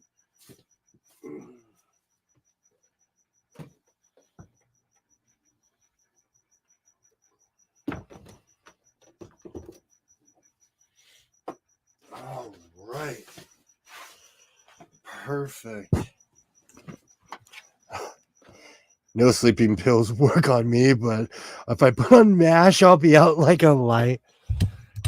There's a YouTuber, well, I will not say their name, but I've been watching them for years and they put me out. But I always want to tell them, like, I absolutely love your content, but like I think it would be rude if it was like I fall asleep to you. That's real though. Mash is real. I'll fall asleep to mash too. All right, man.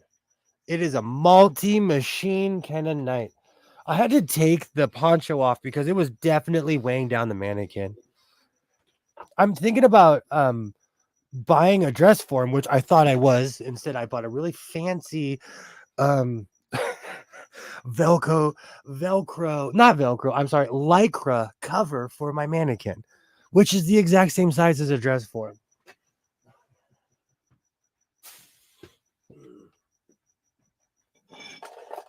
All right.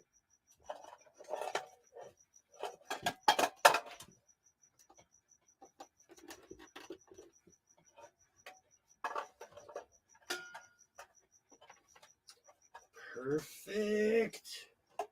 Perfect.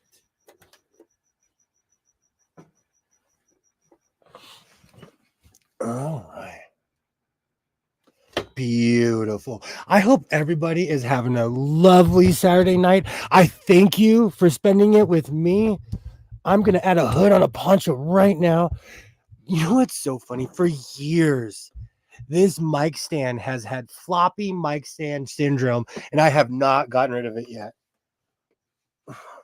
And every time I use it, I'm like, oh, yeah, this is the mic stand because it's just slowly fading down.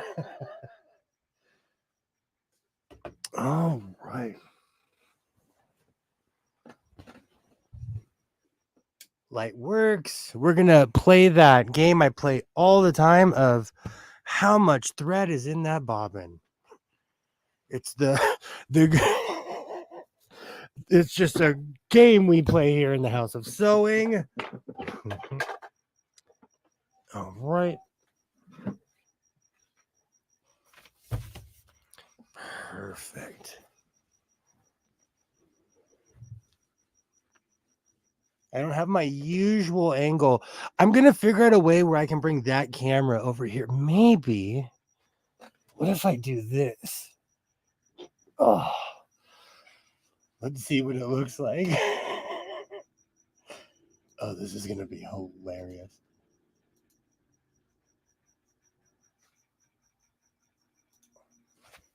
It's kind of.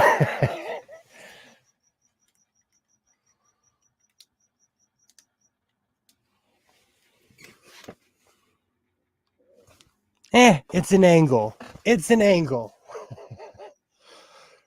Thank you for choosing So Air. We recognize that you have a choice in so entertainment. We're glad that you chose us.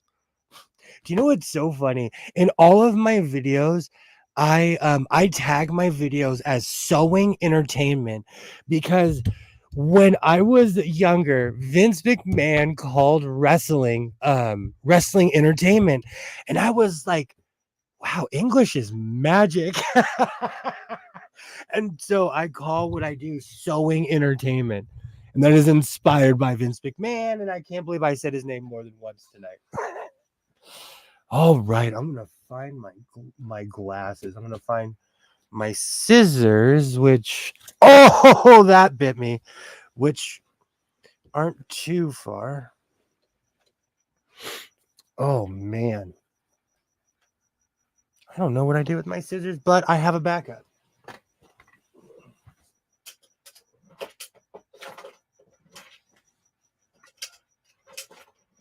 You know my motto: why have one when you? I'm wrong camera. Why have one when you can have five? Awesome. Awesome. All right. So I'm going to let this hang. Actually, I'm going to need some slack on that. Put this over here and remove my coffee and all this other mayhem over there. Okay. Sometimes this room is an accident just waiting for a place to happen. Okay.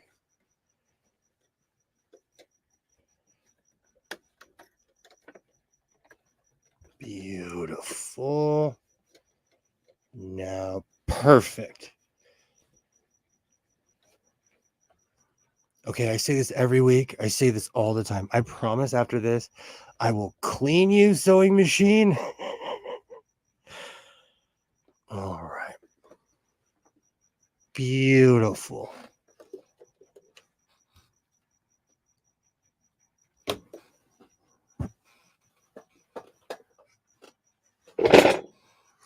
I'm going to remove that bar. I am going to remove that bar from under this machine because of my height, lack thereof. I don't know. I keep on kneeing this thing.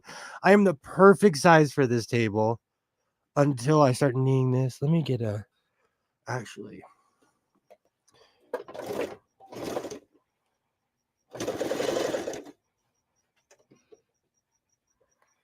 You actually need to connect. So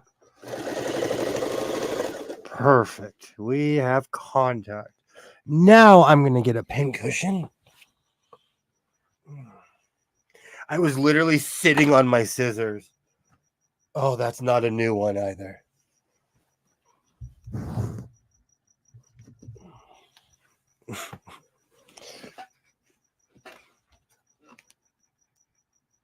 Now we can see another corner of the tire fire waiting to happen.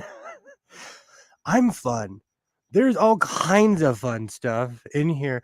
And that is my touch and sew corner of shame.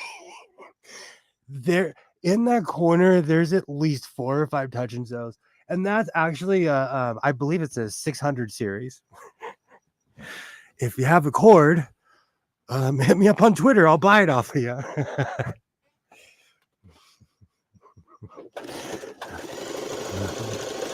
And Kilroy is speaking the absolute truth.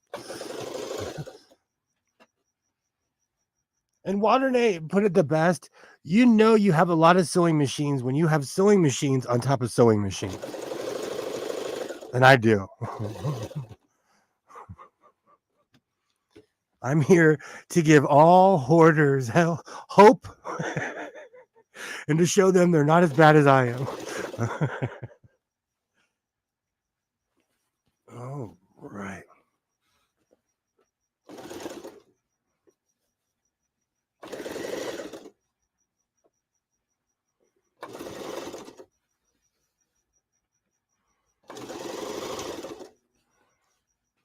Well, you are trying, and I'm not going to let you run. Are we all the way through yet? Almost. Perfect.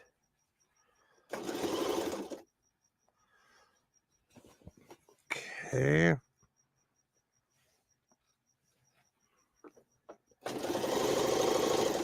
Beautiful. With a hood this large, it's tough to navigate sometimes. Perfect. Because I'm trying to feed it through, but also so evenly on here. Perfect. It's when everything lines up. All right.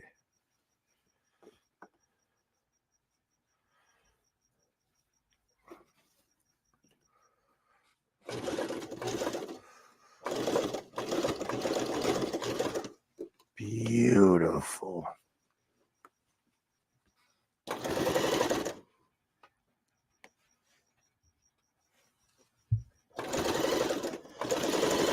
Oh, now I am dying to see how this comes out. After that, oh, that's perfect. Oh, right. Almost all the way through. I'm slowly pulling my pins because it helps me keep it in place and go in a straight line as well. Oh, and I threw the thread. I wonder how long ago that was thrown too. Oh, that's terrible. But that's okay. It happens. It happens. It wasn't the bobbin. Oh, that's funny. We're going to find out how long that was.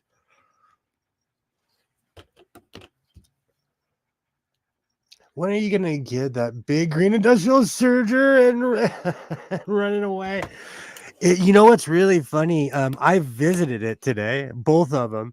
There's two big industrials that I could buy, and one I think they want 149 for that one I showed you last week. That's at the thrift store I go to all the time, and I didn't even ask the manager because I'm so glad you brought that up, Gil. Right when I walked up to the machine today, I the sewing machine itself has to weigh at least 100 pounds. That thing is the definition of solid. And you can tell that thing has been used a million times. There is a thick layer of every material that was ever used on that thing. So I don't know if it was in a factory setting or what, but that machine is used definition. How pithy of me. Yay! Hello, Waternay. Hello, hello. All right, let's see how far I got before the thread ran out. Okay, not as bad. It's not as bad as I thought, but I'm gonna have to come back through and find out. Okay, here we go. Oh, that's not bad at all. Oh, poor Mike. I'm gonna have to get a new mic stand, aka walk walk behind my toolbox and find another one. All right.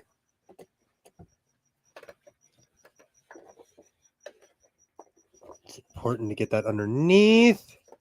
I don't want to do a rookie mistake. Okay, where are we? All the way back here. Okay. This is the fun stuff of sewing they don't tell you about. When bumble bunching happens and you got to come back or your bobbin runs out, that and you will spend the rest of your life cutting out patterns and ironing. Yay. Oh, right. Am I there? Oh, I think I am there. Okay, that pin is still in. Beautiful.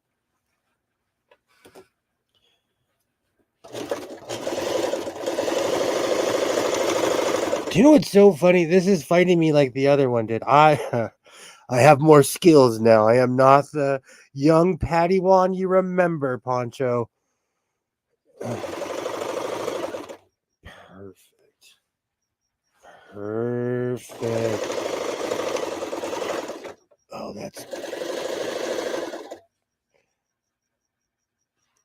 Oh, that's perfect. No bunching in the front. I love this material. I have got to find out what this material is made out of. All right, now that everybody sees how much stuff is on this side of the room.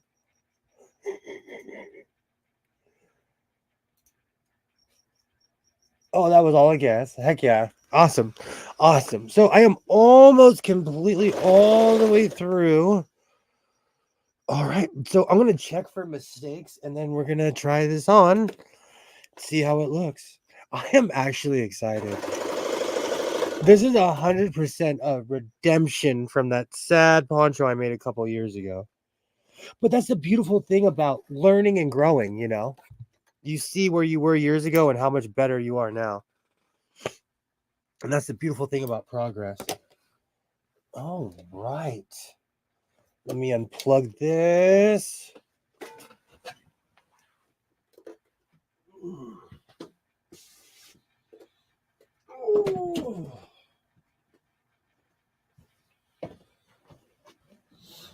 Oh, man.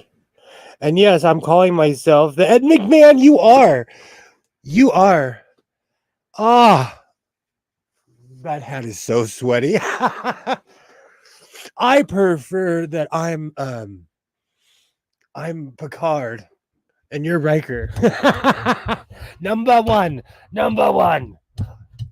You know what's so funny? I'm actually on my third Star Trek book because they're well written, you know.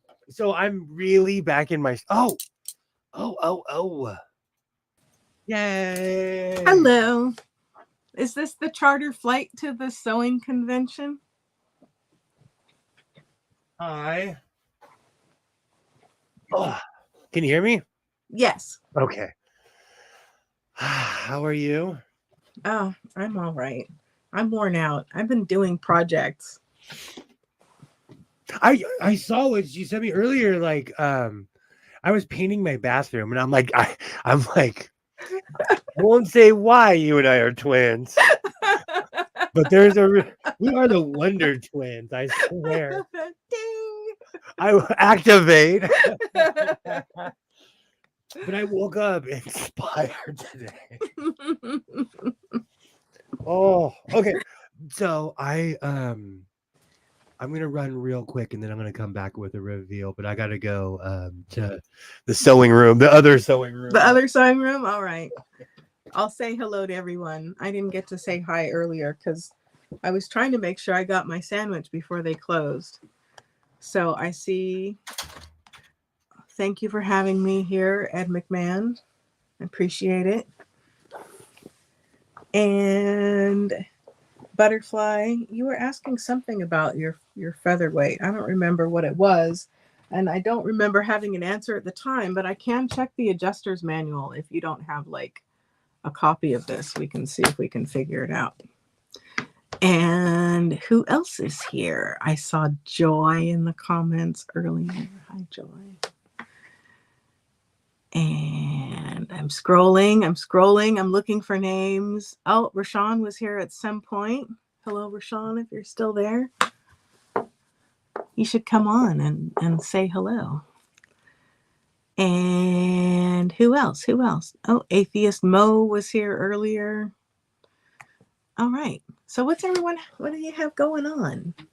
I have been doing a bunch of cleaning and organizing. I went to ink one of my fountain pens with this Herbal and it wasn't working. And I realized that I had not cleaned it properly and I had dry ink underneath the nib and not like the feed was clean, so I took out my ultrasonic cleaner and I was cleaning some pens Some and fancy pen. When you say pen, you're like you have a fancy pen. I picture you like writing a letter like Benjamin Franklin to save America from the bird. Do you know I are you gonna have you seen the commercial for the Michael Douglas movie about Ben Franklin? no, sounds intriguing. Tell me all about it. Ben Franklin, it's history, but Ben Franklin went to France and sold the war to the French. Mm. And that's why there's a Lafayette in every state in America. There's a Lafayette. I dare you to tell me there's not a Lafayette in your state. Something called if you live in America.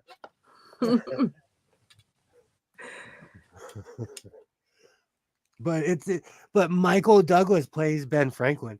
But the real Ben Franklin, like I'm not even saying this to be mean. He lived to be in his 80s, but he just didn't look like Michael Douglas. Let's just put it that way.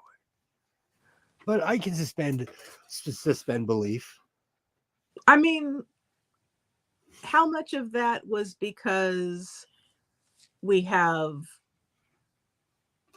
photos of or not photos illustrations of him from when he was much older, and how much of that is old-timey hairdos that True. Time to close my eyeballs. Have a great night, Butterfly. Thank you so oh much for stopping by. And before you leave, because you were so kind to me 3 years ago when I made my original poncho, this is redemption. I can actually sew now. This is total redemption. It's even though it's even. you'll be so cozy when you go to the Steelers game. I'm going to give this to a Steelers fan. Literally. Thank you so much for stopping by, Butterfly.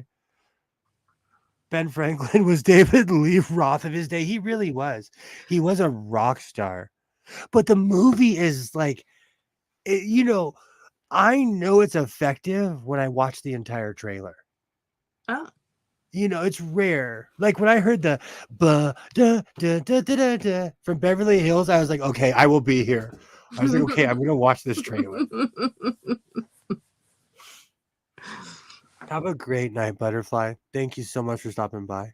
This is that material that I constantly am trying to find. This is I don't even know why I'm so in love with this weird stretchy polyester, but it's perfect for making clothes, sweatshirts, and it's washable, durable, and it doesn't fade. Well, actually all of the stuff from Modelo Man is weirdly quality stuff.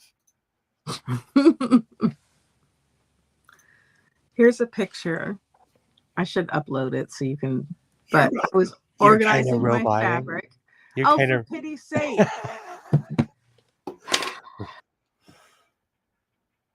Thank you, Butterfly. Thank you so much. Yay, redemption poncho. Thank you so much.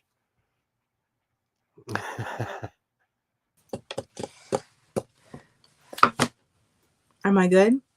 Yeah, and I made you big so you can. All right. It is not a stream if you do not do your interpretive dance.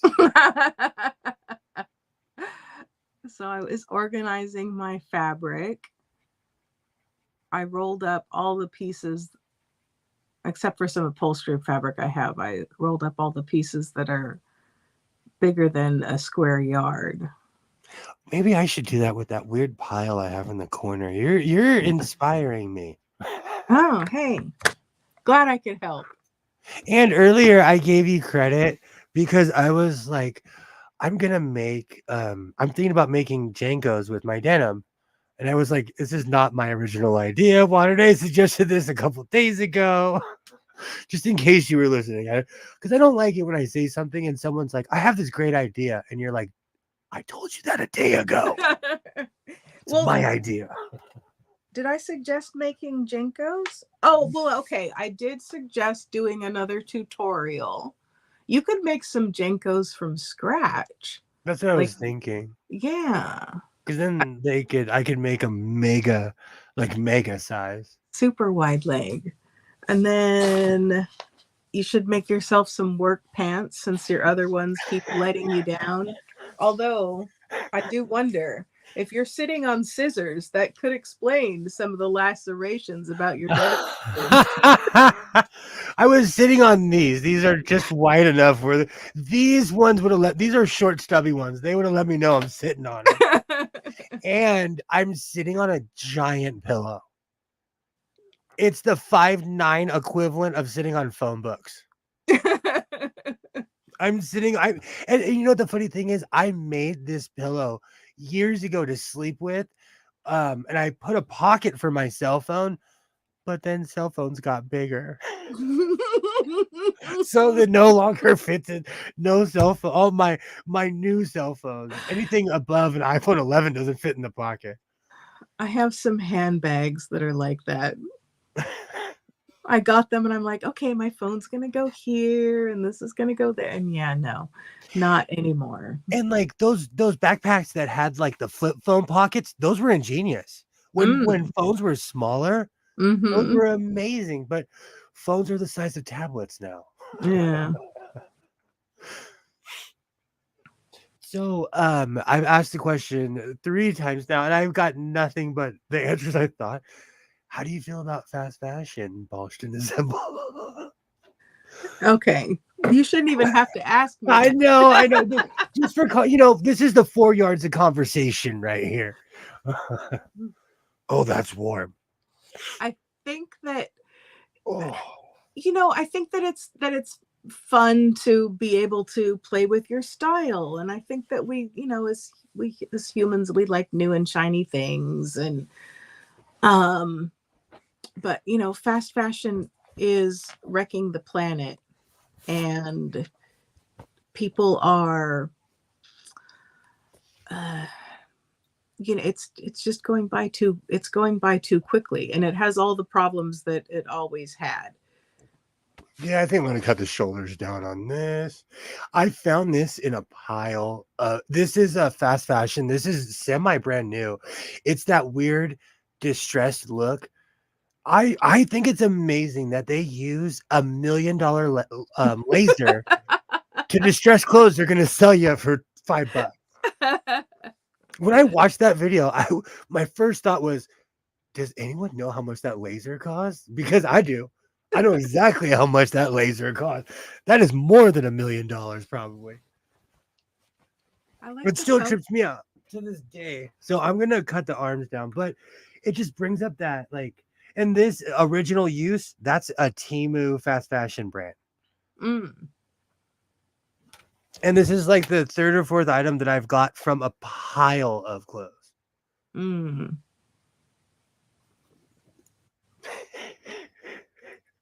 And to that woman who like we both grabbed this. And shout out to that woman for letting go because I wasn't going to, and I had a bad feeling it was going to get ugly. I had a bad feeling it was going to get ugly. So I am so glad that you were adult enough to walk away because I was not. And I thank you. And it wasn't like Lady and the Tramp. We grabbed this. She looked up at me. She gave me the ninja death stare. She looked at me like, I don't know you, but I don't like you. It was that wah wah wah. It was a standoff, but she let go. So I definitely have respect. It's denim. I'm petty when it comes to denim. If it was anything else, I would have respectfully let her have it. And it was my size. What is she gonna? Mm. Never mind. It's not my business what she was gonna do. Maybe it was for a gentleman friend or offspring. Well, if he was around, he would have conked me on that. I'm kidding. It wasn't anywhere near as hardcore as I'm making it out to seem. It was like she looked at me and she's like, I'll let this guy have it. Weirdo. Oh, good times. Sometimes I think I'm addicted to the haggling and I like negotiating with people. Is that weird? I don't think it's weird. It's your preference. It's what you like. Oh, this is gonna have a huge gap in it. These weird distressed, and they're at the exact same point because a robot did it. If a human had randomly, it would be more random if it wasn't done by a robot. Mm. And then if it also, if it were getting torn up because of wear and tear. I have a vest that was bought in Gemco, 3 years before I was born, 4 years. It's the one, it's ratty, but it's nowhere near as distressed as this. I wore Mm, that thing every day for 15 something years, and it's better quality than this. mm. Gosh, that is true. Is that why old denim is so coveted? Like people will pay just crazy prices for old Levi? Um, Meaning the fabric quality or meaning the natural distressing? No, well, that too. Oh, like I have a Levi's jacket again from Gemco, 1970. I won't mention, but I call it the I can't quit you because it has that white collar. It Uh-huh. reminds me of Brokeback Mountain. But my whole point is, I knew the original owner. It's in good quality. He smoked and it wasn't even ratty, you know. Mm. So it's one of those weird things. I told you I was in Ventura and I saw my coat on sale for like $100, and I was like, that ratty old thing.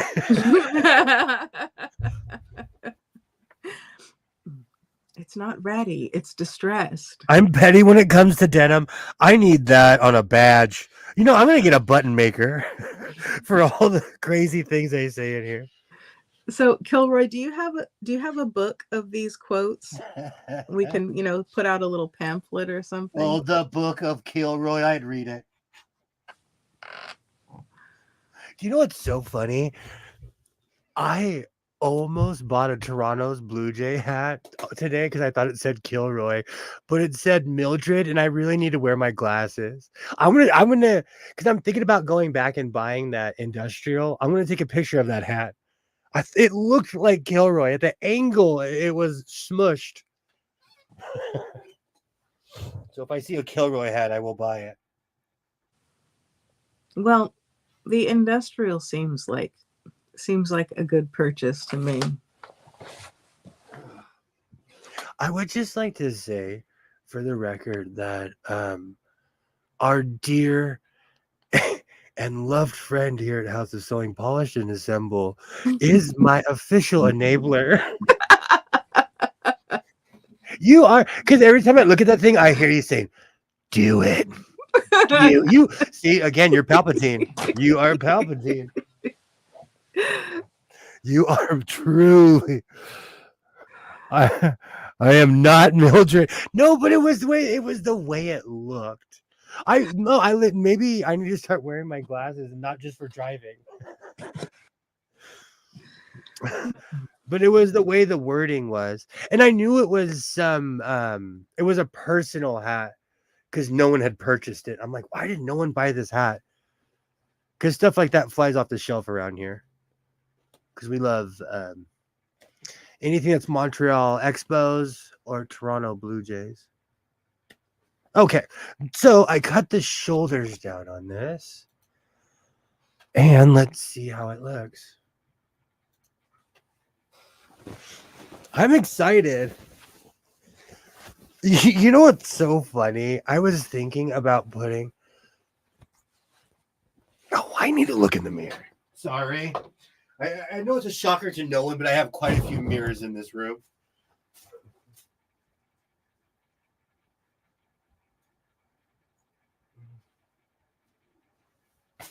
You know what? That's as close as I can get without cutting the pockets. You're muted. I was there talking about your dance routines and everything. You have mirrors so you can do your dance routines. It sounded way better when I said it. But that's a better shoulder line on you. I for as much as I love the 80s punk rock look, I don't like the feeling of like shoulder pads. When they're sticking out, I feel like I'm wearing shoulder pads. But you know, if you weigh it down so it's nice and droopy, then that would be an homage to the new Balenciaga collection. Hey, doorknob head, how's it going? It's been a while. Great to see you. Great to see you. You're always welcome here in the House of Sewing. Awesome. Now I have all he wants to do is dance with a little romance. All he wants to do is such a good song. How's it going? How's it going? Great to see you. I don't think I know Doorknob Head. Hello. Well, yay. Tell me about yourself. Yay. Tell me about yourself. I literally am Tarzan. Do you know who that makes you? The civilized one. Now I have all he wants to do is dance. Sometimes they forget my spinach on my sandwich. This time they put so much spinach. It's wonderful. So I have a question. Yay. Hello. Random guy on the interwebs. Did you tell them that they didn't put enough on last time? Because sometimes they're like, oh, it's as a professional, Karen. I mean, I did go and politely complain when they were, you know, out of bread and they'd forgotten my spinach altogether. And, you know, it was a whole big fiasco. See, but I didn't come. We're the Wonder Twins. You want to know how I know that? Because we're the Wonder Twins. So they hooked it up this time. Well, no, that wasn't last time, or I don't know. The person did a better job this time. Let's just say that. That's awesome. I love. Oh, I forgot. Well, it was in the beginning of my thing, but of course I bought this today. Ooh. It was standing there, and the funny thing is, there was an Enterprise next to it, but it didn't have all the pieces, and I already own 3. So I was like, I don't need another Enterprise model. I own quite a few. If it was the Defiant, I would have jumped on it. But have you ever seen the episode with the shrinking TARDIS with Clara? There are some of the funniest lines ever. Because Peter Capaldi opens up and it's just his face in the TARDIS this size, and he's like, I don't ever want to hear about this again. And he closes the doors. Oh, those were such good episodes. But this will be filled instantly with something. I haven't decided yet. There's all kinds of... I was gonna say, what are the features of that particular TARDIS? It makes the swooshy sound, but I have to put the batteries in. But I have a feeling every time you open it, it makes the TARDIS sound. So I don't know if I want to put the batteries in. Then you know if someone's trying to steal your sleeve of Girl Scout cookies or something. But now I wonder if this is the same size as the one I got at Comic-Con. And guess what I have never done? Taken it out of the box. So I've never even seen it before. Well, then you have one in the box and one to play with. I don't know if this is the same size though. What is it? A cookie jar? It is the most rando thing. It is the most rando receptacle. Oh,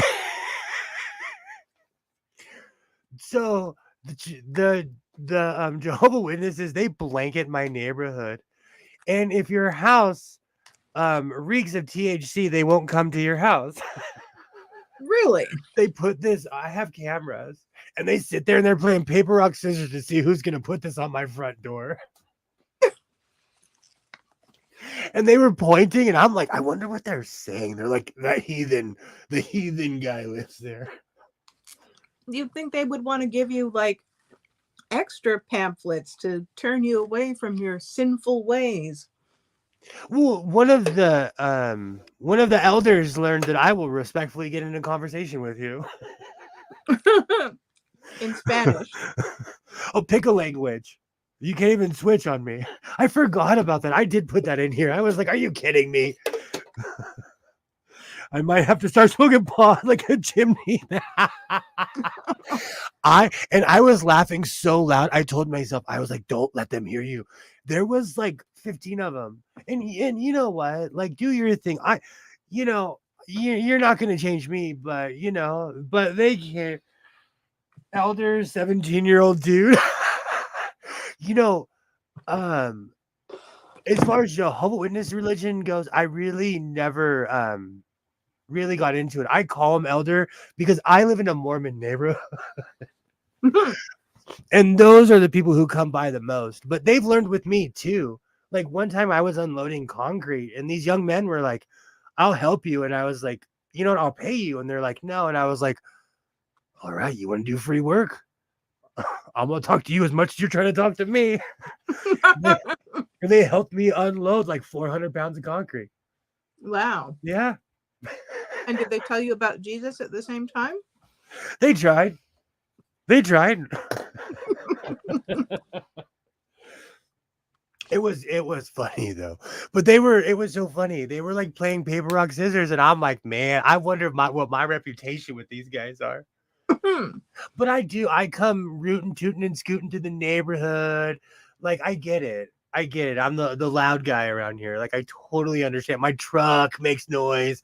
Everything I own, except for my car, makes noise. I get it. So, speaking of loud noises, the other day when I thought I was quietly eating almonds, I noticed that it was very loud in the microphone. So, is my sandwich making noise? No, and I'm so distracted in here, I wouldn't be able to tell either way. Okay. I just didn't want to be giving anyone, creeping anyone out with my chewing. Oh man, that got sweaty. I have yelling crickets in here. It is that time of year where they're freaking out.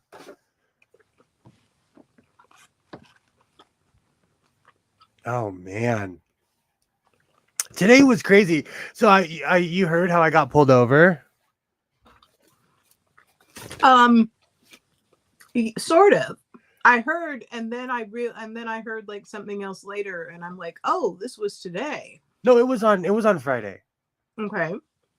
I honked at somebody and I got pulled over for bringing attention to myself. And I asked an extremely logical question of why didn't you pull over the reckless driver? And they said, So if I was hypothetically planning a bank job and the Mormon kids hypothetically came around just as I was getting in the hypothetical van, they yes. When I was roofing, I have a weird awning on the side of my house, and I was roofing it, and I jokingly asked them. These were not the same kids. I was like, "Do you guys know roofing?" They're like, "I'll learn." I was like, "Get out of here. You're too nice." And I told them, I'm like, "People will take advantage of you around here. Don't be that nice." and what did they say? They kind of laughed at me, but they're trying to like we're a different breed in Southern California. We'll let you say whatever you want as long as you help me roof my awning. And I built a wood awning. I'm just calling it an awning, but I covered all the windows. Not covered them, but I gave them some shade. Mm-hmm. Bank jobs for cheap. They, you know what? They would. They would. Especially the young, eager ones. I think everyone remembers when they were plucky in their 20s trying to show off. Hey, Alibaba, we were wondering Hello. about you. Yay. Let me take Butterfly this. had a question about her Oof. sewing machine. I need to start writing those down because it was something that we could probably all learn from. Mm-hmm. Oh, I bought the material for Lenny's coat. So Lenny's coat is happening. Ooh. Mine's fire engine red. I was gonna ask you what color you got. Well, they wanted it out. I was gonna get red velvet, but then they wanted red velvet price. And I could buy it, but I couldn't go crazy with it like the other material. Yay. Hello, hello. Oh, Butterfly had a question for you, but I gotta I can't remember what it was. Oh. I'm scrolling back to see. Ah, Butterfly said, does anyone know about the collar counterbalance part? Coller. I'm not sure if that's a technical spelling or if, she had a typo. Oh, and if you're watching, the person who asked me to show a tutorial on my Morris sewing machine, I'm going to the second I find it. The second, no, because I love that machine and I forgot about it. And they brought it up today, and I was like, I forgot about that, Morris. That was the first time I fixed the timing on a machine. It gave me the confidence to be able to even try timing on machines. Yeah. And so but it still has not accomplished its main goal, is the swan stitch. There's a swan stitch on my Morris, and I have yet to get it to work. A, a swan stitch? Like It it's shaped like a bird? it is Or, literally shaped as a swan in a pond. I'm doing this like oh, wow. this is my official animal, but it's a swan. Do you have the manual? Because sometimes the manual will say like you want this length and this width for it to this stitch to Oh come out right. no, I didn't think about that. I'm gonna mess around with it. It's all swinging and swashbuckling around here. But somebody because people go back on my old videos and they watch it and they get introduced to me, and which is a great thing. The room's changed a little bit in the past couple of years. One or two more touch and sews, but Did you see my touch and sew angle? My other angle exposes my touch and sew corner. Let's see. Oh. Let's see. There we go. That says 600 over there. There's like 5 back behind. That's actually the machine I just purchased, but that is a 600, I believe. I see your, what is that? The tiny tailor or something in the background? No, the red one, that's just a real cheapie. The tiny tailor is right here. Oh, Mm. No, that's what is that? Now I'm curious. What is that? Oh, looking back, Alibaba, that's butterfly just had a typo. It's collar, collar, collar counterbalance. I did not know about the balance part. Touch its own corner sounds like a regular segment. We should develop. I like it. I like it. Well, whatever Ed McMahon suggests. I like that. That's a really good. Should it be touchy feely? Should I look in the mic and be like, "How are you feeling?" Hold on. How are you feeling today? Okay, that's a little too touchy feely for me. I just saw a reaction video to some European guy watching some Mr. Rogers clips for the first time. He was literally crying. Oh, that is so. Mr. Rogers is like, I don't think he gets enough credit. He helped raise me. But you know what's so funny? Every time I ever walked into an industrial factory, it made me think of Mr. Rogers. In those tours he would take us on as children. Still to this day. I know that guy. Oh, I definitely you know what? Patent pending. The Touch and Soul Corner is it's a project. It's working. It's a developing project. Patent pending, patent pending. Awesome. Awesome. And as I said earlier, I'm at peace with being shushed by Lenny Kravitz. And so I'm going to make Lenny Kravitz's, what would you call that? A vest? It's not I keep on saying a coat, but it's not a coat. It's a vest with two very long sides. Like an open tunic. It goes to the floor. Mm-hmm. Tony Baker had a riff on a picture of Lenny Kravitz. It's hilarious. I'm gonna mail you a bunch of steaks so that you can throw them at your neighbor's dog. Oh. I'll send you some cricket repellent. Man, that thing was yelling. I think it's taking a break right now. It should be tired from all that screaming it was doing. It found a lady friend. I consider that yelling. Like, do you know what's so funny? A long time ago, people would always tell me, "Oh, crickets are this or that. They're good luck. Try living in a place where they don't go away. Mm. Where they do not they live here too." Wow, we conquered today. We actually conquered because I made a poncho redemption. I actually cut down the sleeve of Nice. a Timu vest.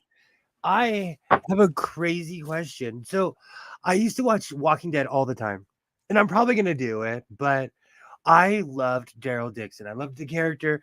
The show jumped the shark years ago. I quit watching it while it was still in its peak because I read the comic. It completely veered off. I'm Mm. one of those weird people where I'm just like, this isn't for me. It's actually happening right now with me with Halo. I'm not even going to badmouth it. The show is just no longer for me and I'm moving on. But I can't stop buying these angel wings and they don't mean they and Daryl Dixon was like the epitome, the opposite of an angel. But they look amazing. Oh, when applied with other things, they look amazing. Ah, that seems like an appropriate place to put them.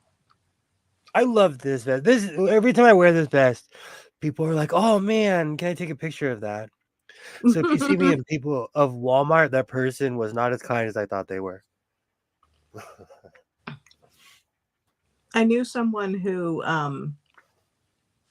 was a big Hello Kitty fan, and I saw a young woman in Target, and she had this like full glitter backpack of Hello Kitty. I'm like, oh, that's amazing. I went to her, I went over to her and I'm like, oh, my friend loves Hello Kitty. Do you mind if I take a picture of your backpack? And Yay! Oh, I wish I could hear the crickets. I did the same thing with The Walking Dead. Ali, Bob, and I are in the same boat. Yeah, hello, Joy. I was wondering where you were. So was Alibaba. I think it's a Canadian conspiracy now. With the angel wings, you can always dress it up like you did in the one AC/DC video. I'm totally thinking about that. I'm totally thinking about that too. Yeah, hello, Joy. Great to see you. As long as you're here. Didn't I see you earlier? Oh, no, it was Happy Maker. I'm so sorry, Happy Maker. I saw the little yellow thing and I wasn't paying attention and I called you Joy. I've done that at least 2 or 3 times. My apologies. I've done that to Carol as well. I just got here about 10 minutes ago. Oh man, I mean, every Saturday I come in here and I make a mess between my Walmart oopsies and all the stuff that I bought. Mm. All right, if we're gonna hang out a little bit longer, I got to get something that has pesto in it. Give me one quick second. All right. I've had almost half of my sandwich, so that'll keep me on an even keel. So, are these buttons for the skirts, or are you working on a different project, Joy? And what are you up to tonight, Alibaba? Popped on in, say hello. We have Doorknob Head here. I don't know if you saw. Oh,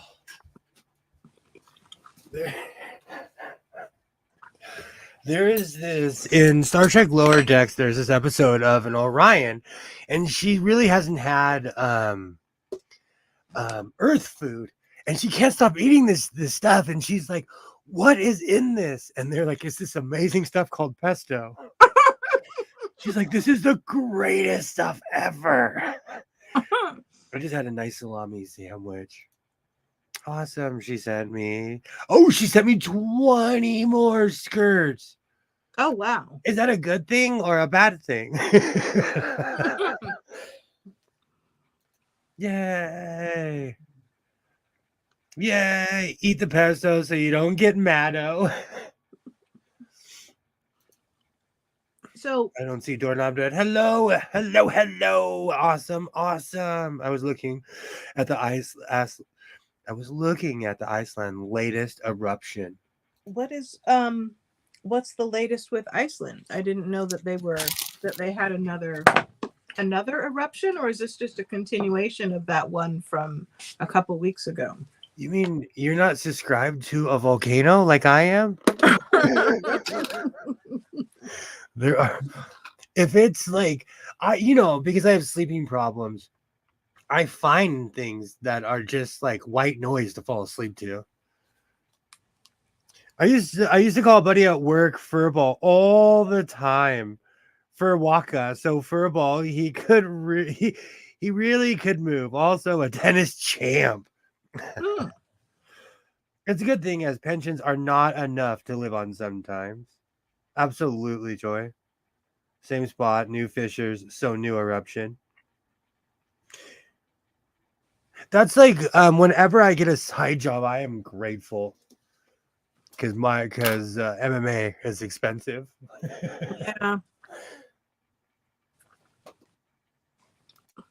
Remember when people used to retire at like 60 or 65 and then travel the world? What happened to that? One of my favorite episodes is of Are You Being Served is a Cuckoo Clock episode where Mr. Granger is going to retire and he's like 59. And I remember screaming like, that's young. The person who is my number one at my job is 58. And he's one of the greatest tilers west of the Pecos. Something to be said for experience. Same spot, new fishers in a row. That's what I thought because it popped up on the cam of what I was watching. Laugh out loud, doorknob. The government. It's the same here. Only a few people did that. Most people retired and died a few years. I had many relatives say that because I was raised by senior citizens, and it's not a secret. But they would always be like, "What am I gonna do?" Even my grandfather went stir crazy. He started gardening and drinking scotch a lot.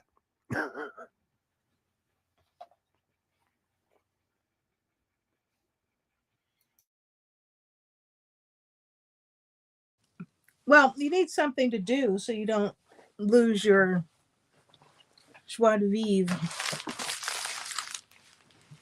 And also, I think he was used to like being important. And when Yeah. you're just at home, like your family's used to you.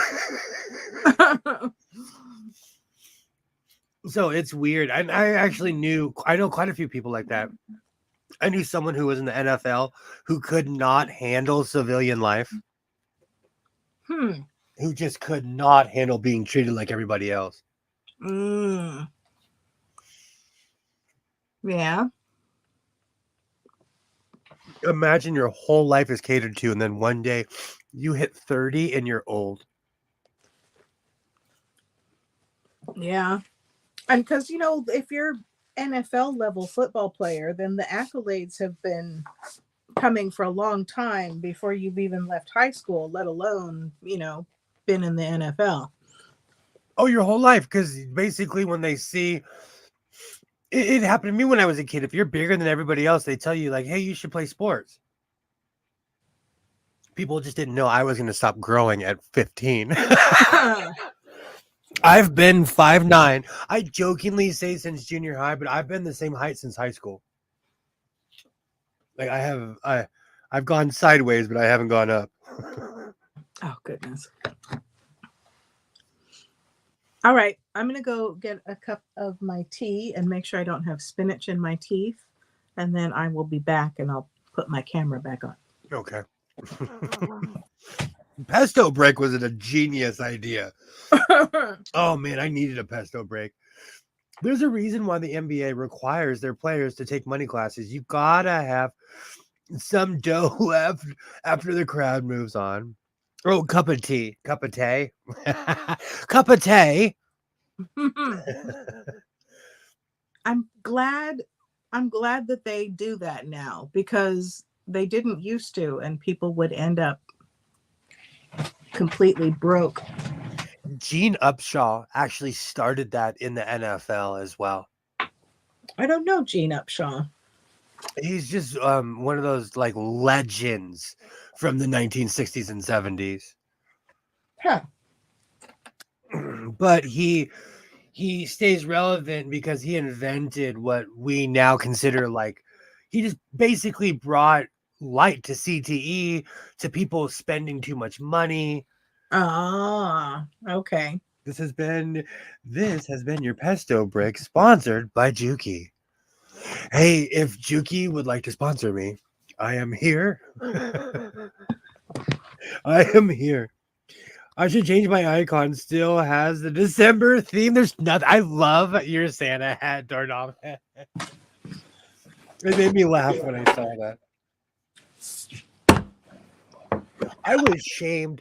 I was shamed by someone that shall not be named today because they walked in my living room and I had something they made me for Christmas still out. And they shamed you? They didn't say, oh, you liked it so much you kept it out. My mom went to this artsy fartsy, like, the wine and paint thing. Uh-huh. And she came back with this giant wooden box that says Merry Christmas with our last name on it.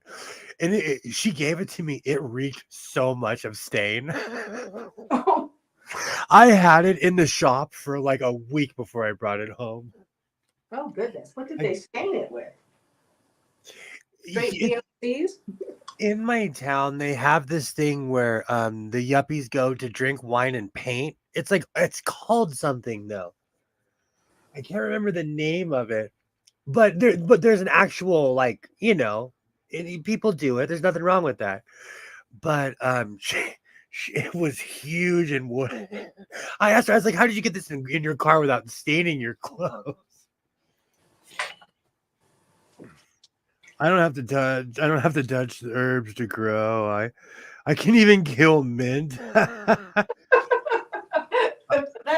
takes some skill. You People know, can't kill mint when they're trying. in a weird way, Alibaba mint grows wild in front of my house under my sunflowers. It's the strangest thing. They do that here. They do that here to paint party. I think that's what it's called, Joy. But like my mom, like, and you know what?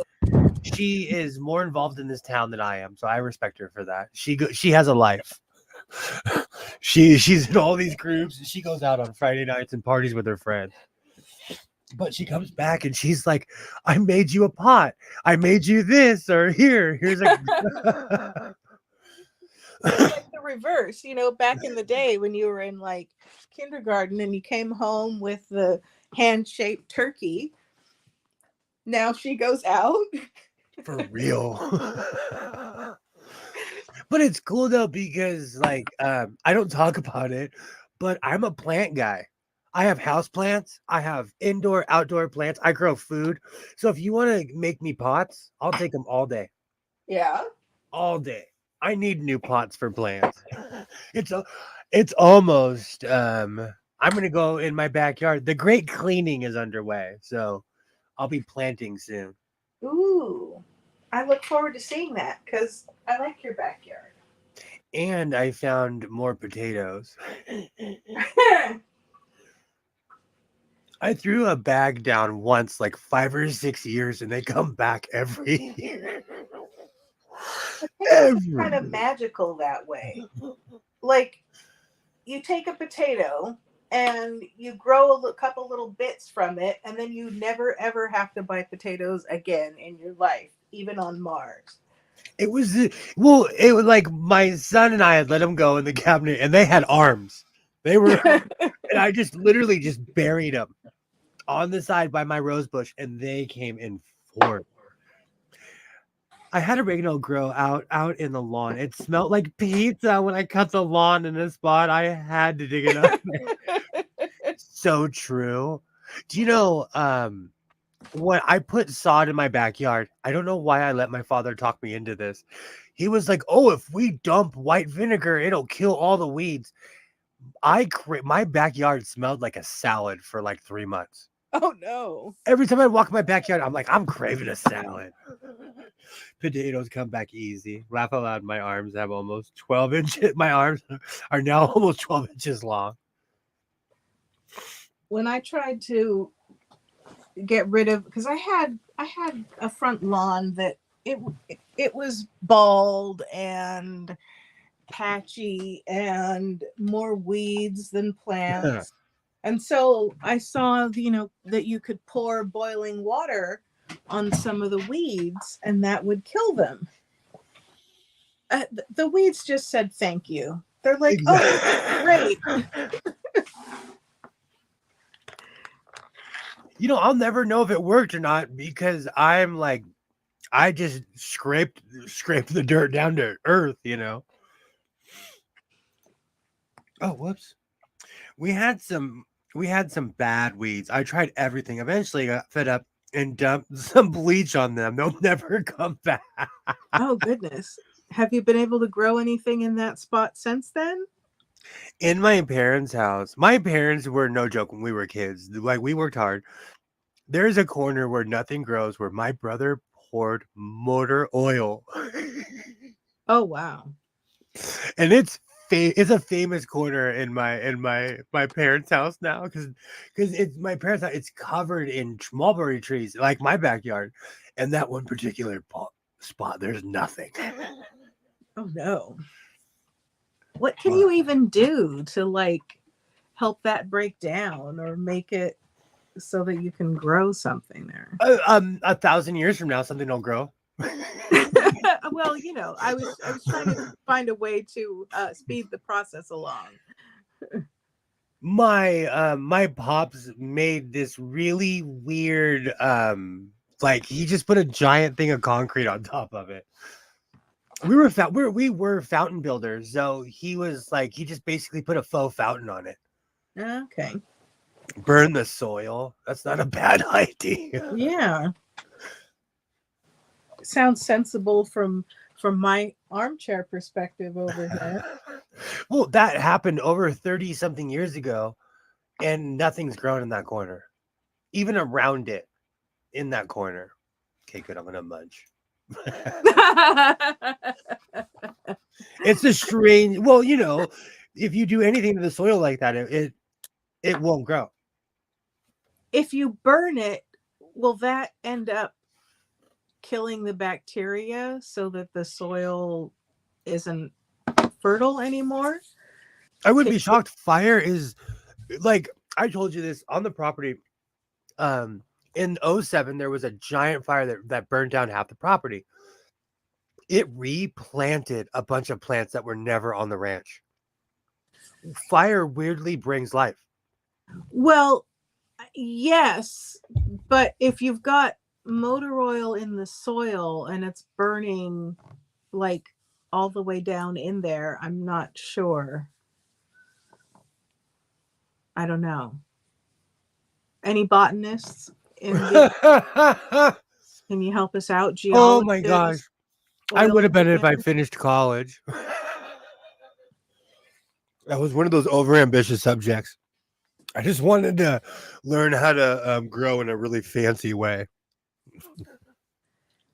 My grandmother loved plants and she wanted to become a botanist, but she was having a hard time memorizing all the Latin, so she chucked that.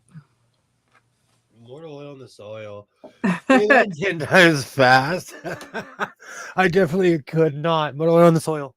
That's like, you know what's so funny? Because I was a speech therapy kid, um, and I've been catching myself lately because I'm gonna have a blooper video out soon. But I say when I start stuttering, I say red, yellow, leather. And it's an exercise they teach you to open your mouth and use your words.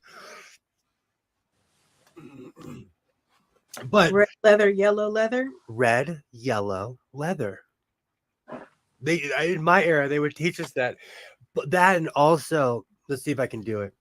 If Peter Piper picked a pack of pickled peppers, how many peppers would Peter Piper pick? All right, let's say it fast. If Peter Piper could see, I can't. if Peter Peter, Piper picked a peck of pickled peppers. How many pickled peppers did Peter Piper pick? and if you remember Peter Piper, don't forget to take aspirin in the morning. And I think you're amazing.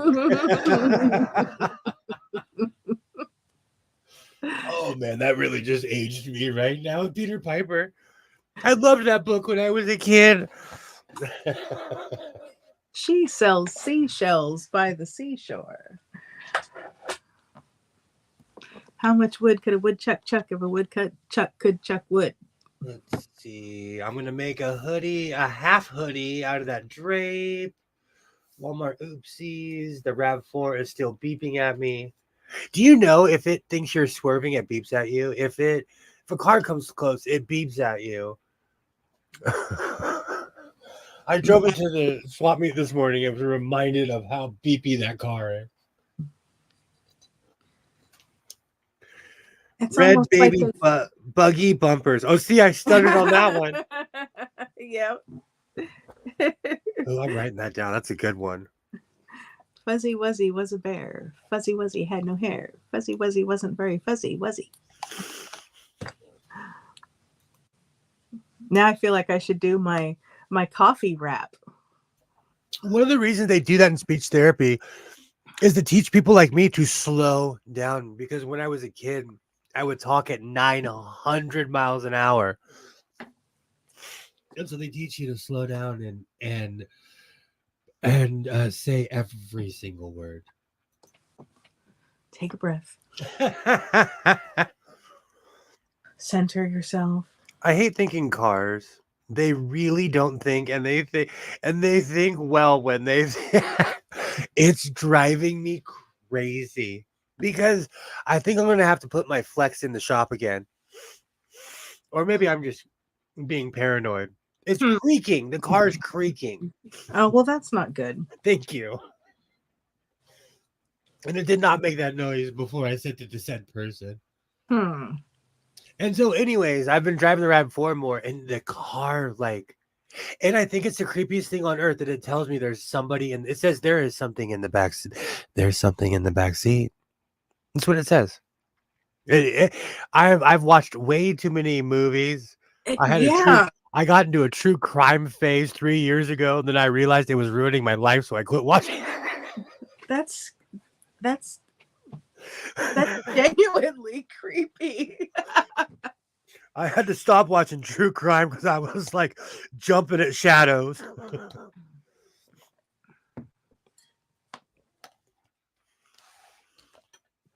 Ah, Alibaba has transferred his sewing mechanicry to car mechanicry and says sounds like the suspension needs greasing. When in doubt, put some oil on it. That's actually something we say at my job all the time. You don't even know it. You're a welder and you don't even know.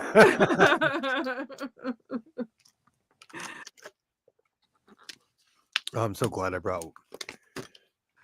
I have a bunch of bottles of water in here. It's just a good idea to have water near you. Ford has killed their cars.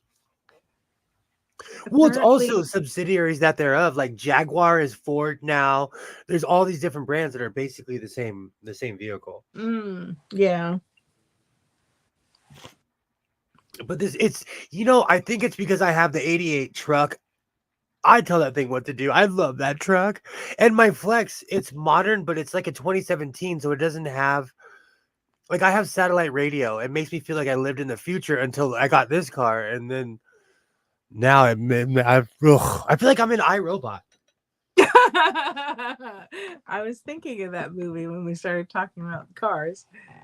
That is still that is gonna be me in the future when Will Smith went in the storage unit and pops out with his motorcycle. Like that is such a good scene.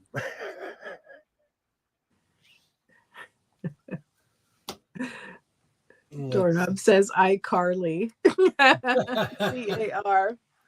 Apparently, Alibaba has a haunted car as well because Ford Edge set tells him that there is a passenger in the back seat and there isn't. That drives me. Do you know? Excuse me. I legitimately looked. I'm like, oh really? I would have been out. See, I would have been out in the first scene of that scary movie. See, if you were a woman, you would have been taught to check the back seat before you get in the car. Because I'm not. I just get in the car and drive. Male privilege. The big three have opened themselves up to any competition that will market a basic cheap car. The big three just make casinos on wheels nowadays. And that's another thing. I'm not going to get into it too much, but like the new car feels like a souped up lawnmower. Because for all intent and purposes, my Ford Flex, like you can get a ticket in that thing. That thing will fly. That's why that guy in that souped up Charger tried to fight me that day because I passed him in my soccer mom car and I hurt his pride. My mom used to have a luxury Infinity, and it had, like the full leather seats, and it Oh was yeah. heavy and had a V6 engine, and the whole bit. Oh my goodness. I was so used to my not Infinity. I would borrow her car sometimes, and I would look down on the freeway and I would just be flying along because it felt like nothing. That's like when my parents gave me their Mitsubishi Montero. It had leather seats. That car, it had an ashtray. That thing was like luxury. I miss that car. I miss the smell. Oh, I miss that car, but it was fast. Mm. Do they even make cars with ashtrays anymore? But that's not a Bentley. I know Bentley does. I don't think so. I mean, well, okay. Let me rephrase. The cars for the regular people, no. If you have a Bentley or equivalent, who knows what kinds of glorious features are in there. I told you I went to the Bentley dealership recently. So I know they still have ashtrays even in their 2024s. There was one car I was looking at, and it had the cigarette lighter, quote unquote, for charging things. But if you wanted it to actually be able to light cigarettes, that was a special thing you had to pay extra for. See, this is why you're number one, Kilroy. You can use a tube of epoxy to add an ashtray of your choice to any car. My S10 was a 4-speed truck. It went 135 kilometers per hour tops, but it got there so fast offline. It would beat most V8s. I Wow. love that. I had a Ford Ranger it was a 4-banger, and that's another car that would start fights because I would fly past people on the light. There's a weird pride thing. Are you a racer? No. Are you a racer, polished and assembled? Do you race people? Um, no, like one time back when I had a stick shift, I was enjoying jumping quick off the lights, but in my little Honda Civic. Oh, the good old days. But no, I'm not a racer. And actually I'm extra cautious now because I was almost killed. Um I think I've said on stream, but I'll tell again in case anyone didn't hear it. I was at a traffic light one time and it was nighttime and the light changed and I started to go and I noticed that the car beside me wasn't going. And I'm like, well, that's weird because it wasn't that I had, been quick off the jump or anything. And so I stopped to see what was going on. And as soon as I stopped, a massive, massive truck blew through on what was for them a red light. And if I Yikes. kept going, it would have T-boned me on the driver's side with this tank of a truck, and I would not be here today. That is crazy. Stuff like that. I was in a car accident that changed my life, so I completely understand. Yeah. So I'm extra cautious now. I double check and make sure people are not going through the red light. So I'll tell you, I was the real life speed demon, like the song, until I got in my car accident. Now I go, I'm 10 and 2. I am literally 10 and 2. Kilroy asks, has anybody ever really used a cigarette lighter except for the once a year your lighter runs out by mistake? I'm not trying to teach anyone anything, but they evenly light J's. So I used to I had a 1983 Ford Ranger. I loved that thing. I treated it. It was my first vehicle. I treated that thing better than people. Oh, I miss that truck. And all the time, Kilroy. My lighter from Bic was back in the day. I used to use my all the time. My cigarette lighter. The Montero had a cigarette lighter too. That's the one I would mainly use. I my still smoked back then too, though. my last vehicle that had a cigarette lighter, I just used it to put a phone charger in. Civics are fun. I enjoyed my little Civic.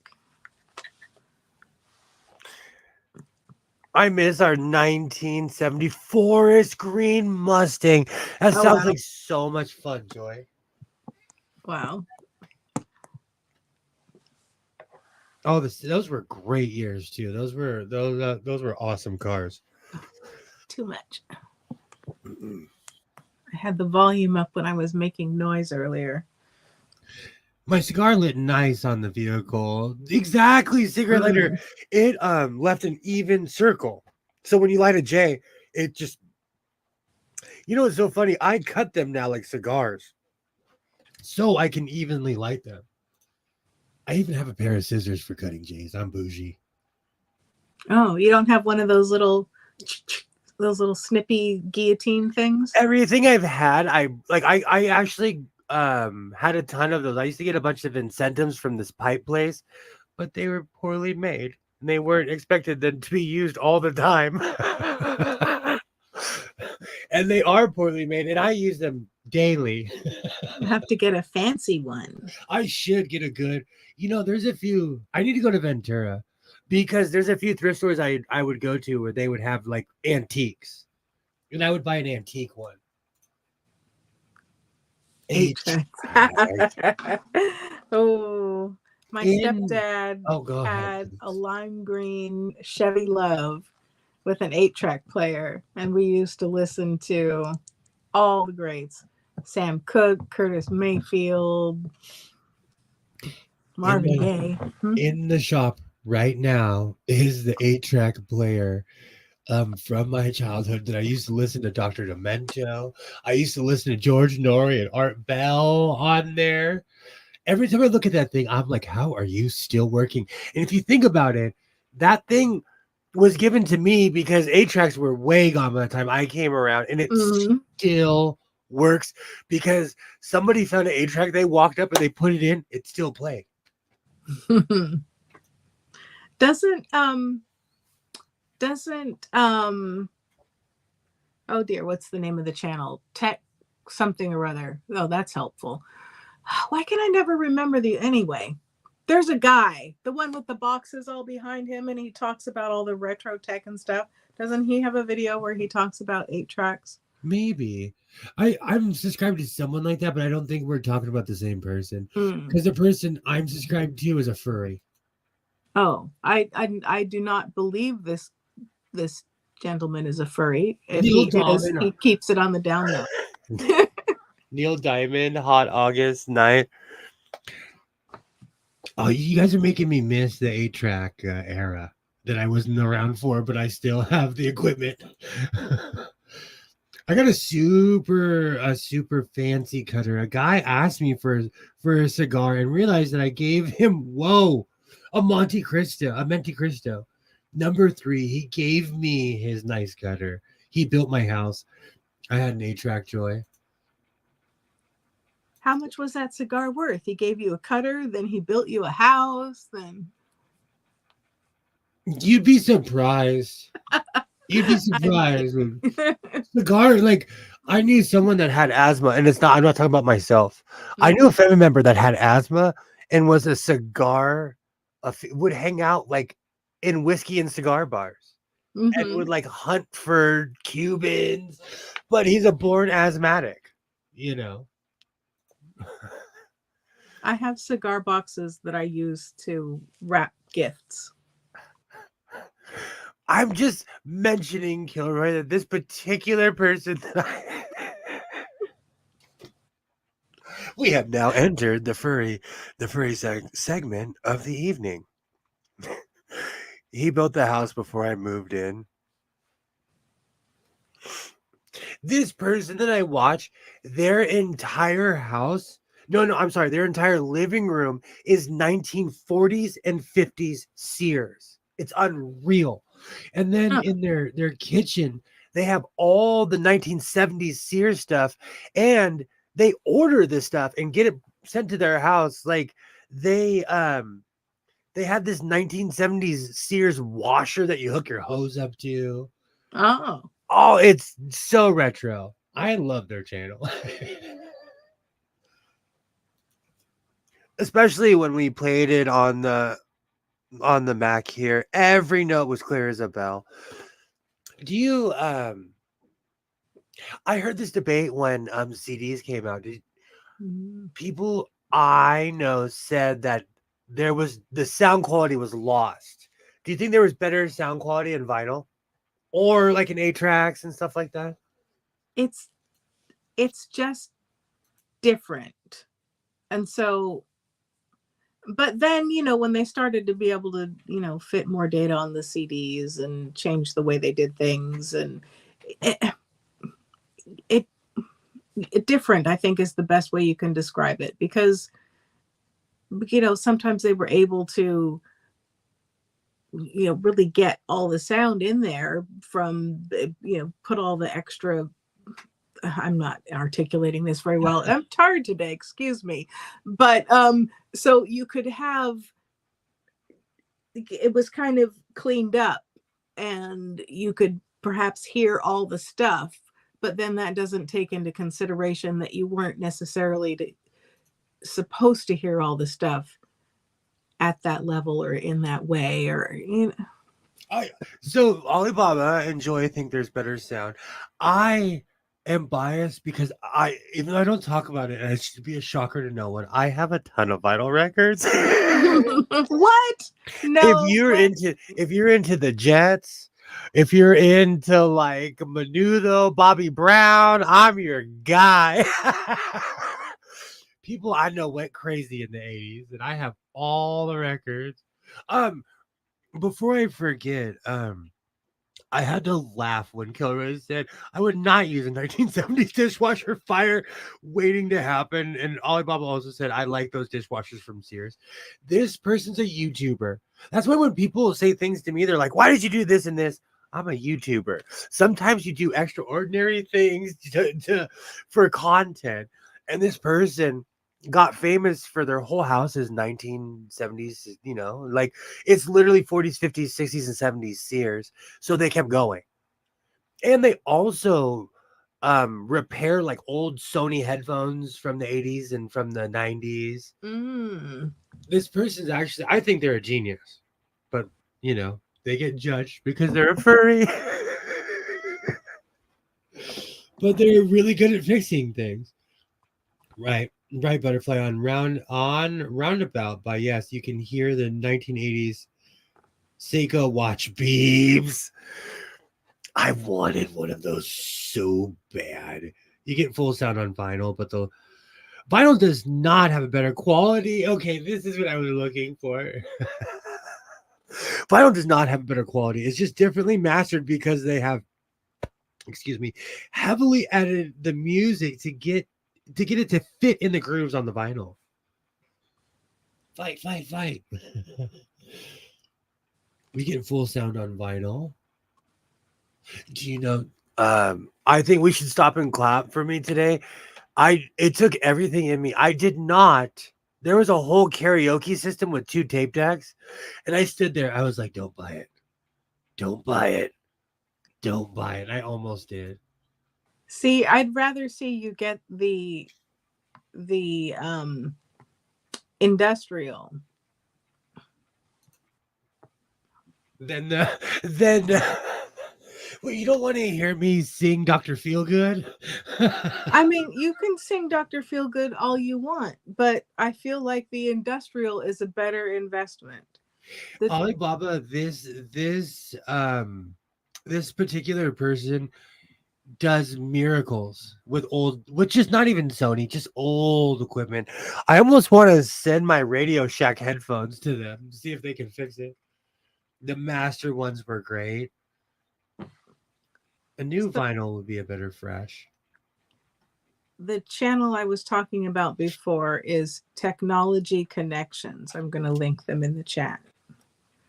I was trying to do that, but it was uncooperative.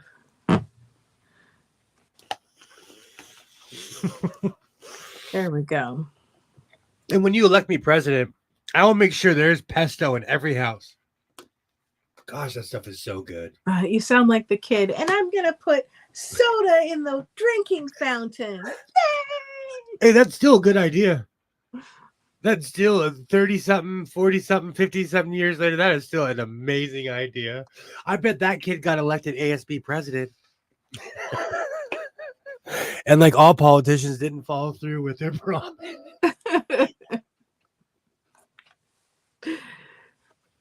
Now I've got Dr. Feelgood stuck in my head. Oh my gosh, I did. I poured coffee on my vest. Looks like you're getting washed, buddy. Oh no. It didn't get on a patch. You should put that in right now. Do you have any stain remover for the oils and things in the coffee? Oh, okay, I'm gonna say this, and this is not a paid advertisement. I use Shout in a deck brush. Shout has yet to let me down. I've put Shout on things that were grimy, and I just scrub it, and it works. Maybe I'm biased because I've used it my whole life, but Shout works. Well, thank you for replacing Motley Crue Oh, excuse me. with with who's a thingy. Kilroy, you kill me with this. You can sing Dr. Feelgood right above the age of 18 unless you have about 22 drinks in you. He probably needed a wash anyway. He wasn't stinky. No, this just reeks of cologne. And THC. If Waternay was sitting next to me, she would have been like, you should have washed that a while ago. There's layering and there's layering. Oh, did you go get a sample of the Jazz Club? It smells so good. Oh, no, but I need to do that because I'm actually in competition for a new cologne because I've been wearing CK1 since 1998. Uh-huh. And somebody recently said to me, they're like, you used to wear that a long time ago. And I was like, uh-oh, you clocked me. But again, because, now that song is stuck in my head. Shout, shout, let it all out. I was, Head Over Heels is my song. And it's always on my playlist. And so if you say anything for Tears for Fears, the songs are instantly in my head. Especially at hockey games, for anyone who's a Kings fan, they play the da na na na na on the organ. On the organ. It's the greatest thing. I saw some footage of Mr. Rogers going up to give a speech at a graduation, and all the graduates in the audience started singing the Mr. Rogers theme song, and they would show the staff and stuff on the stage, and they're all kind of looking perplexed and slightly disapproving, but everyone had this like big smile on their face as they were singing. You better. That man raised my generation. Was the ultimate karaoke. You are right though, Alibaba. I think I'm getting used to it. It's because I didn't wear it for a good 10 years and I brought it back recently and I love this smell. I love perfumes. My favorite is DKNY Delicioso. You know what's so funny? I bet I could find that. I don't know that one. I hope that staff all got fired.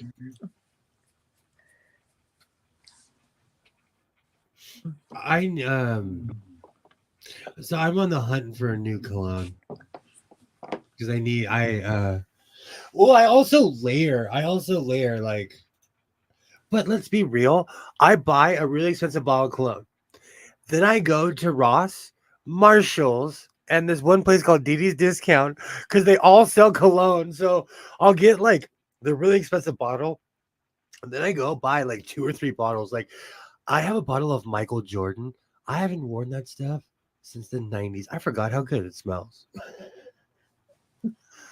How fast do you go through it that you need to buy multiple bottles of the same scent? Yes, you can give yourself an Italian shower and not know if you use a fragrance for too long.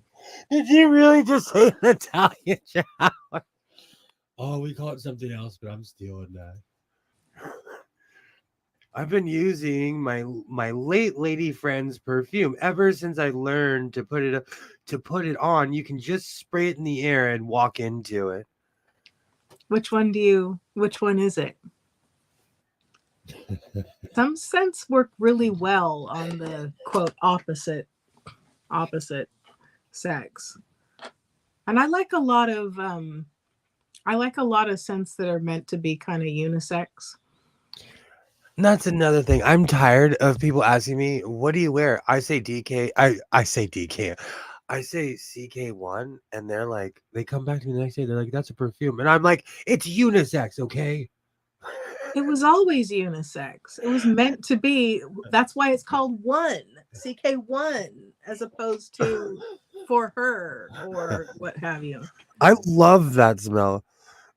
It's something in a bottle. Don't know what it is. That's all I know. He drinks a spoon of it every day for good luck. Kilroy, the reason why I didn't answer you. Oh, actually, I'm sorry. Waternay, the reason I didn't answer you is because I wear a ridiculous amount of cologne. Oh, I like to smell good. I'm weird. Like I have extreme hygiene habits. Right now, this room smells like lotion and pesto. I love pesto. I need professional pesto. I've been eating this. What is it? Basil pesto bow tie. You can put pesto on anything, almost anything, and I'll eat it. Laugh out loud. Unisex reminds me of my hubby asking the Avon lady about a t-shirt. He wanted to know if it was bisexual. Unisex. I love it when people ask questions like that in person. I would fall on the ground laughing. I love questions like that. Pesto's good for you. That's hilarious, Joy. That is hilarious. So I pesto's had good for you? Sorry. sorry. I had to explain to my 90-something-year-old grandmother why she couldn't say homo milk. Oh gosh. My grandma was the same way. She would say all kinds of crazy stuff. She's like, well, that's how they abbreviate it on the sign in the store. And I'm like, I know, Grandma, but Daisy by Marc Jacobs and Durissimo by Can't Read It with my low lighting. Daisy smells nice. I learned layering. And layering works because you create your own unique smell. Mm-hmm. Oh, excuse me. And so what happens is people are like, "Oh wow, like this person has a distinct smell." You know, at least that's what I'm going for. But all of my coats reek of CK1. I know I it's time to wash them when my car smells like CK1. But you're probably nose blind. It probably smells like that more than you realize. It's funny. Did you hear my alpaca joke? Mm-mm. I walked up to the most honest human I know because I my sense of smell is kind of back and forth, and I asked my mom, I was like, "What does this blanket smell like?" And she's like, "Get out of my face! It smells like an alpaca." So I ended up washing that poncho twice today. Well, I mean, is it a good alpaca poncho? Have you ever smelt a live alpaca? Well, not just their hair after it's been They re- treated. most animals are not pleasant smelling. Let's just put it that way. I use jupe when I feel like using a fragrance. It's one of those old school powerhouse fragrances. Cinnamon, jasmine, bergamot, vanilla. It's yummy. Ooh, I like That sounds that. nice. I'm I always I've heard of jute, but I didn't know what it smelled like, or I forgot. funny about that shirt. Joy sound totes like a guy thing. Like something I might absolutely, absolutely.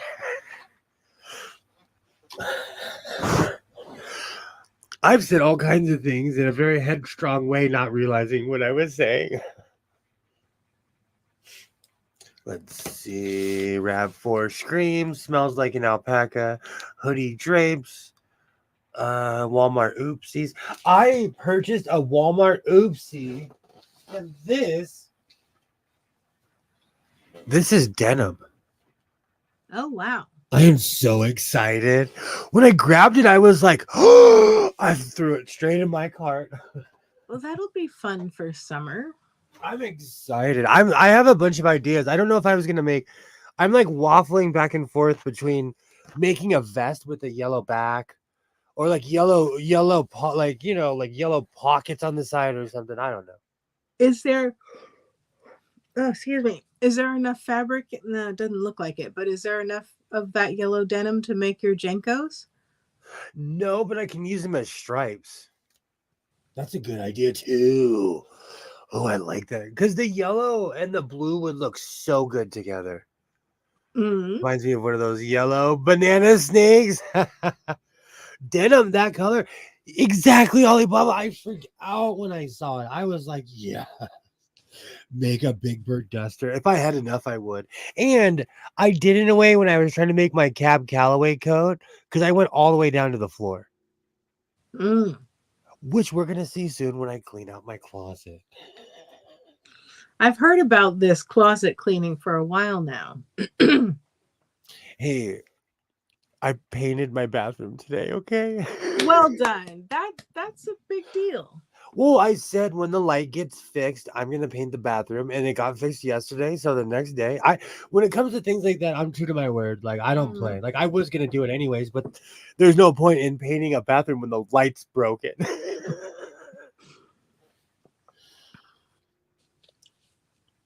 You'll look like a banana. Me too. Oh, a big bird duster. You just painted because you wanted to smell the fumes. Do you know what's so funny? Every time I walk in my house, I'm like, oh yeah, I painted today. Ooh. But it was a glorious day today, so I had the whole house open. Mm. It was, the weather was beautiful today. Let's see. I gotta dig out my Morris soon. All right, we've been going for 3 hours. We've gone around Jupiter twice tonight, and I didn't even Woohoo! notice. This has been an amazing stream. This is just, I want to thank everybody who's recently subscribed, everybody who has been subscribed. Doorknob Head, I missed you. You are always welcome here in the House of Sewing. This has been a great stream. I'm gonna probably have a video out soon. Ever since I got the larger external hard drive, it's inspired me to make more stuff as far as videos go. I watched your Friday video last night. Yay. Do you know what's funny? Whenever I'm like, I don't have anything, it's like an 11-minute video. And when I'm like, have comprehensive, I'm all into stuff, it's a 9-minute video. It always trips me out. Like, it always trips me out. That happens every single time. Oh, man. Well, this has been amazing. This is what the House of Sewing is all about. I hope everybody's doing well. I'll be back at it on Monday. Is there anything you'd like to show, polished and assembled? Nope, nothing for me. I've been cleaning house and organizing fabric and washing pens, so nothing Yay. exciting. And I would just like to say to the late shift, all my Latvian friends that watch my stream after, you guys are amazing. You come through strong. And if you don't live in Latvia, I like you too. So to everybody out there, I absolutely thank you for watching my stream. I appreciate everyone. I'll see you on Monday. Like I always say, reinforce your seams, be yourself, and I will definitely see you next time. Bye.